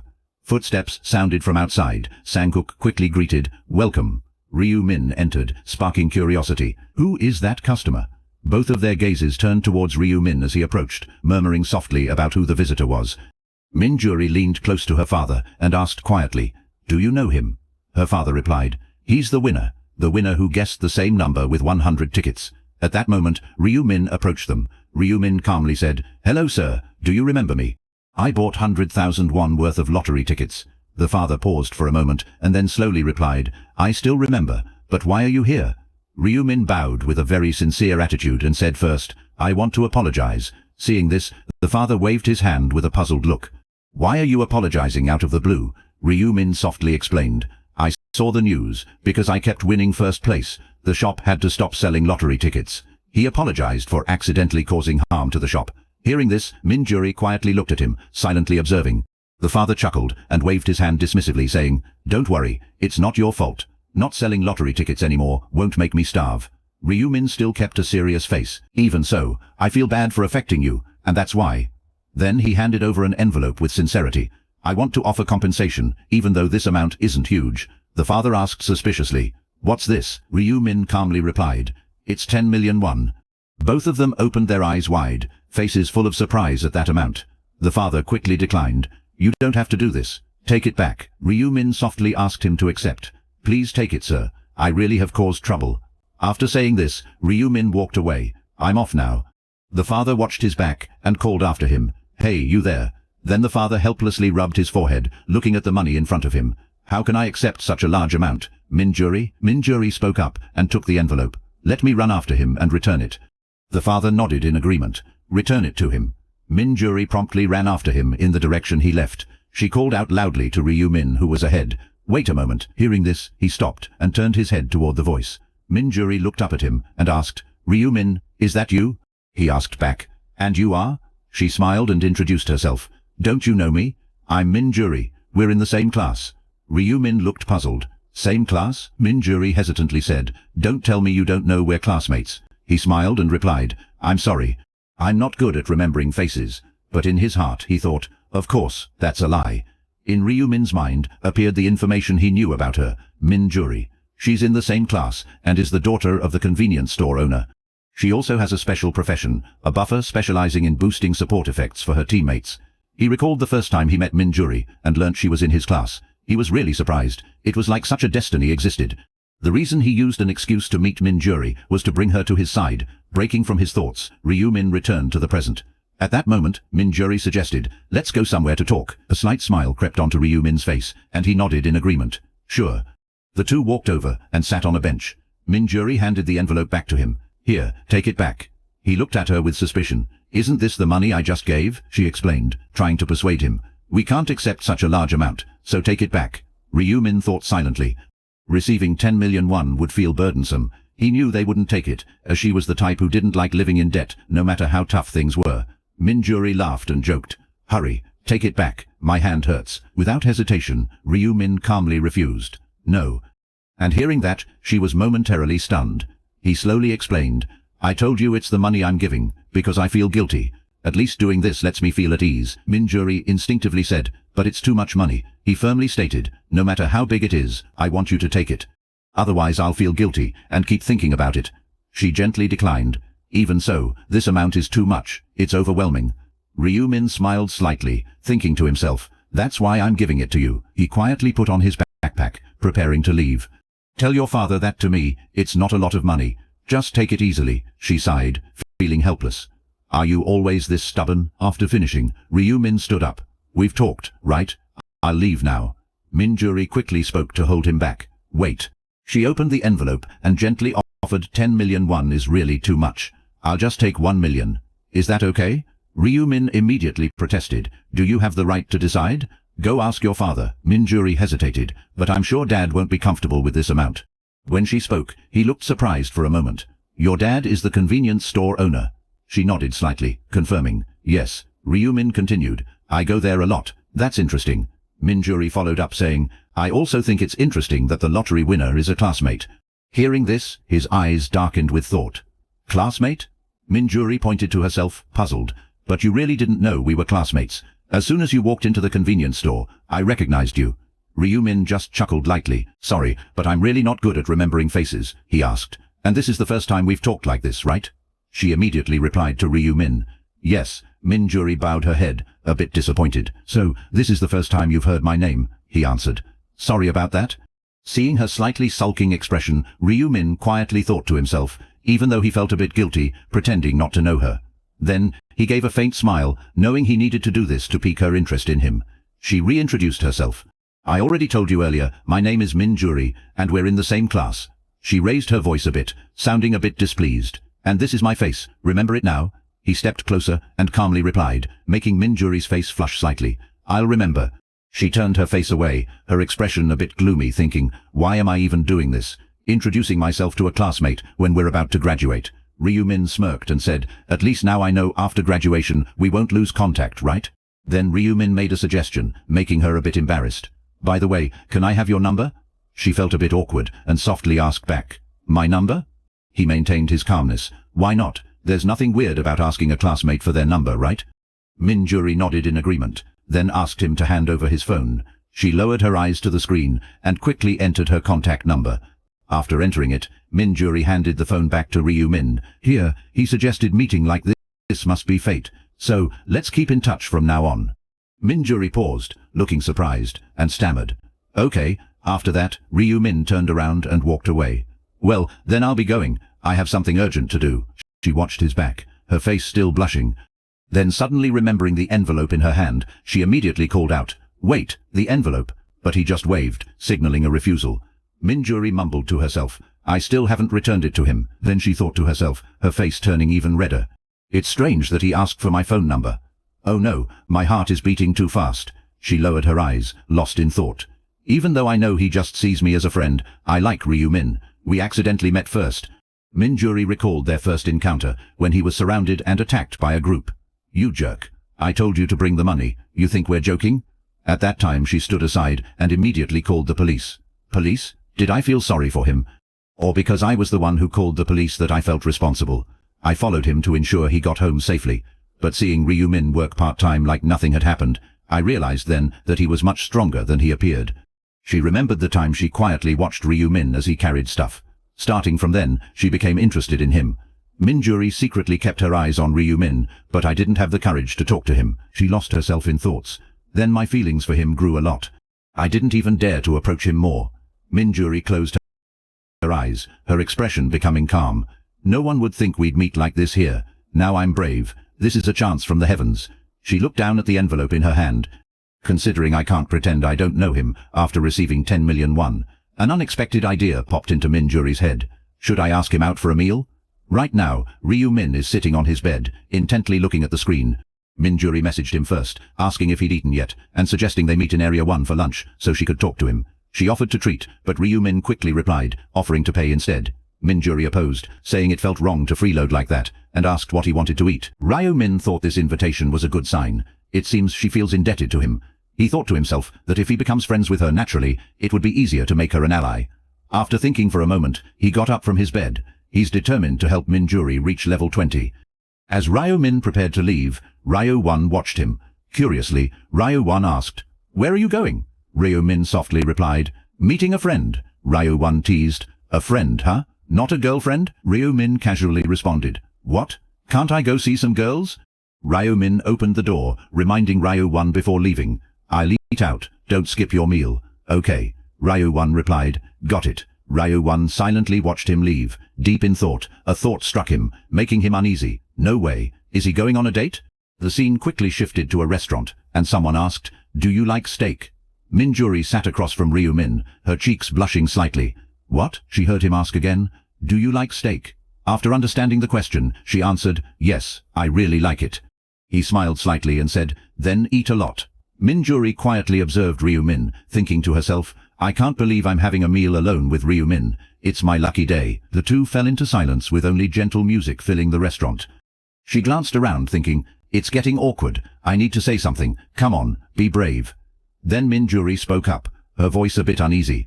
How did you win the lottery continuously like 4 times in a row? Ryu Min replied calmly, That it's thanks to dreams from my ancestors. Minjuri exclaimed in awe. How much did you make from those dreams? Ryu Min answered casually, Seems like I won't have to worry about money for the rest of my life, though I still need to worry about staying alive. Minjuri switched topics. By the way, I'm curious about your first stage. Killing goblins must have been tough, right? Ryu Min replied. Yeah, it took quite some time. She curiously asked, Which area are you in? Ryu Min lightly gripped his glass, paused, and finally said, I don't remember. Only the last number was 5. Minjuri smiled and continued, My last number was 7. It's a pity we didn't meet. Ryu Min silently thought, No need to be disappointed, my friend. We'll meet soon when the areas merge as survivors decrease. They continued chatting, and she asked, What level are you now? He replied, Level 10. She said, I'm level 10 too. Do you have a class yet? Ryu Min answered, Not yet. What about you? Talking about it, Minjuri excitedly shared. Luckily, I got an item to change my class. It's called a buffer. He chuckled and asked, So, you can grant buffs to teammates like in games? Ryu Min silently evaluated, fortunate that she's also a buffer this time. Minjuri offered, want to see? There's a blessing effect that boosts all stats. He nodded. Really? Show me. Suddenly, energy spread from her hand. The system sent a notification. Blessing has boosted all your stats by 50%. Blessing duration 025959. Ryu Min thought. A special class indeed. Impressive effect. The skill's effect doubles at max level, boosting stats to 100%. Ryu Min's eyes inadvertently stopped on Minjuri, thinking it's fortunate she buffed him. This was his main goal all along. His reward from the first-class change side quest was a random gold pouch. The luckier you are, the more gold you get, he concluded. Ryu Min slowly said, nice effect. Thanks, Minjuri. She smiled brightly. If you need blessings, just ask. This skill doesn't tire me at all. He calmly replied, got it. Ryu Min looked at her. Didn't you say you had something to tell me? She remembered. Right, I meant to say that first. Minjuri looked at him sincerely. Thank you so much for the 10 million won. My dad also sends his gratitude. She promised to pay it back soon, no matter what. Ryu Min reassured her with a smile. Is that all you wanted to say? I told you not to worry about it. Just then, she had an idea. If you don't need money, maybe there's something else you want. A light suddenly shone from her hand. Take this, she offered. He looked puzzled. What's this? Minjuri extended it towards him, explaining, I got it while hunting. If you don't need money, at least take this. It's my token of gratitude, so don't refuse. After a while, they both left the restaurant. Minjuri waved goodbye. Great meal, let's meet again, he replied. All right, be careful in the next trial, she smiled, agreeing. Sure, let's both survive to meet again. They both parted ways, each heading in a different direction, with Ryu Min strolling leisurely. He slowly came to a stop, his eyes fixed on the system panel, specifically the inventory. A lot of information appeared on the system interface. Lower grade violet magic crystal, asset classification, describing a beautiful purple stone that emanates a delicate manner. Simply put, it's a gemstone used for embedding in items to boost stats. Ryu Min couldn't help but marvel as he read. Who would have thought I'd get this from her? He reached out and took the stone. Just by looking at the brief description, it was hard to know its exact use. Ryu Min gently raised it, thinking to himself, once I reach level 20, I'll realize just how rare this item is. He quickly recalled the details about combined features that would unlock when a player reaches level 20. When used, it allows you to combine a weapon with a magic crystal, and you can even choose to upgrade. There are 7 colors of magic crystals in total. Red, orange, yellow, green, blue, indigo, and violet. Red is for damage, orange is for power, yellow is for luck, green enhances agility, blue enhances intelligence, indigo helps reduce the damage received. After some thought, Ryu Min slowly concluded that the violet magic crystal is the rarest of them all, with a very low appearance rate, and it boosts all stats. A light smile flashed across his face. I'm really lucky to have stumbled upon one. Then, as if remembering something, Ryu Min's expression dimmed a bit. My luck stat in reality is really high, huh? He looked at the system panel, silently calculating. I'll use the magic crystal when I reach level 20. For now, I should open the gold pouch before the buff ends. Slowly, Ryu Min quietly speculated. I need to boost my stats with the butcher rune first. Then, he took out a pouch from his bag, containing 100 mealworms. Ryu Min focused, continuously analyzing. The butcher's rune will increase my stats by 1% for each target I kill, including insects. As long as it's a living creature, it counts. He then dropped the pouch on the ground, since there are no insects in the other world. I'm forced to hunt monsters. Fortunately, I'm currently in reality. Ryu Min firmly stepped on it, mumbling, sorry. Immediately afterwards, the system displayed a barrage of notifications. He glanced at them, thinking, status window? Ryu Min pondered. My 15 luck points have increased to 45 already. It's possible to hope for a favorable result. Then a pouch appeared in his hand. Inventory. My luck stat has increased to its highest possible level. After reading all the information, Ryu Min silently thought. Now then, use it, he thought, lifting his hand. The pouch immediately floated up. He intently observed, wondering to himself, how much can I earn from this? Even with the same stats, getting different amounts of gold as normal. Ryu Min watched the glowing pouch, quietly speculating. Judging by my past luck, it should be about 3,000 to 6,000 gold.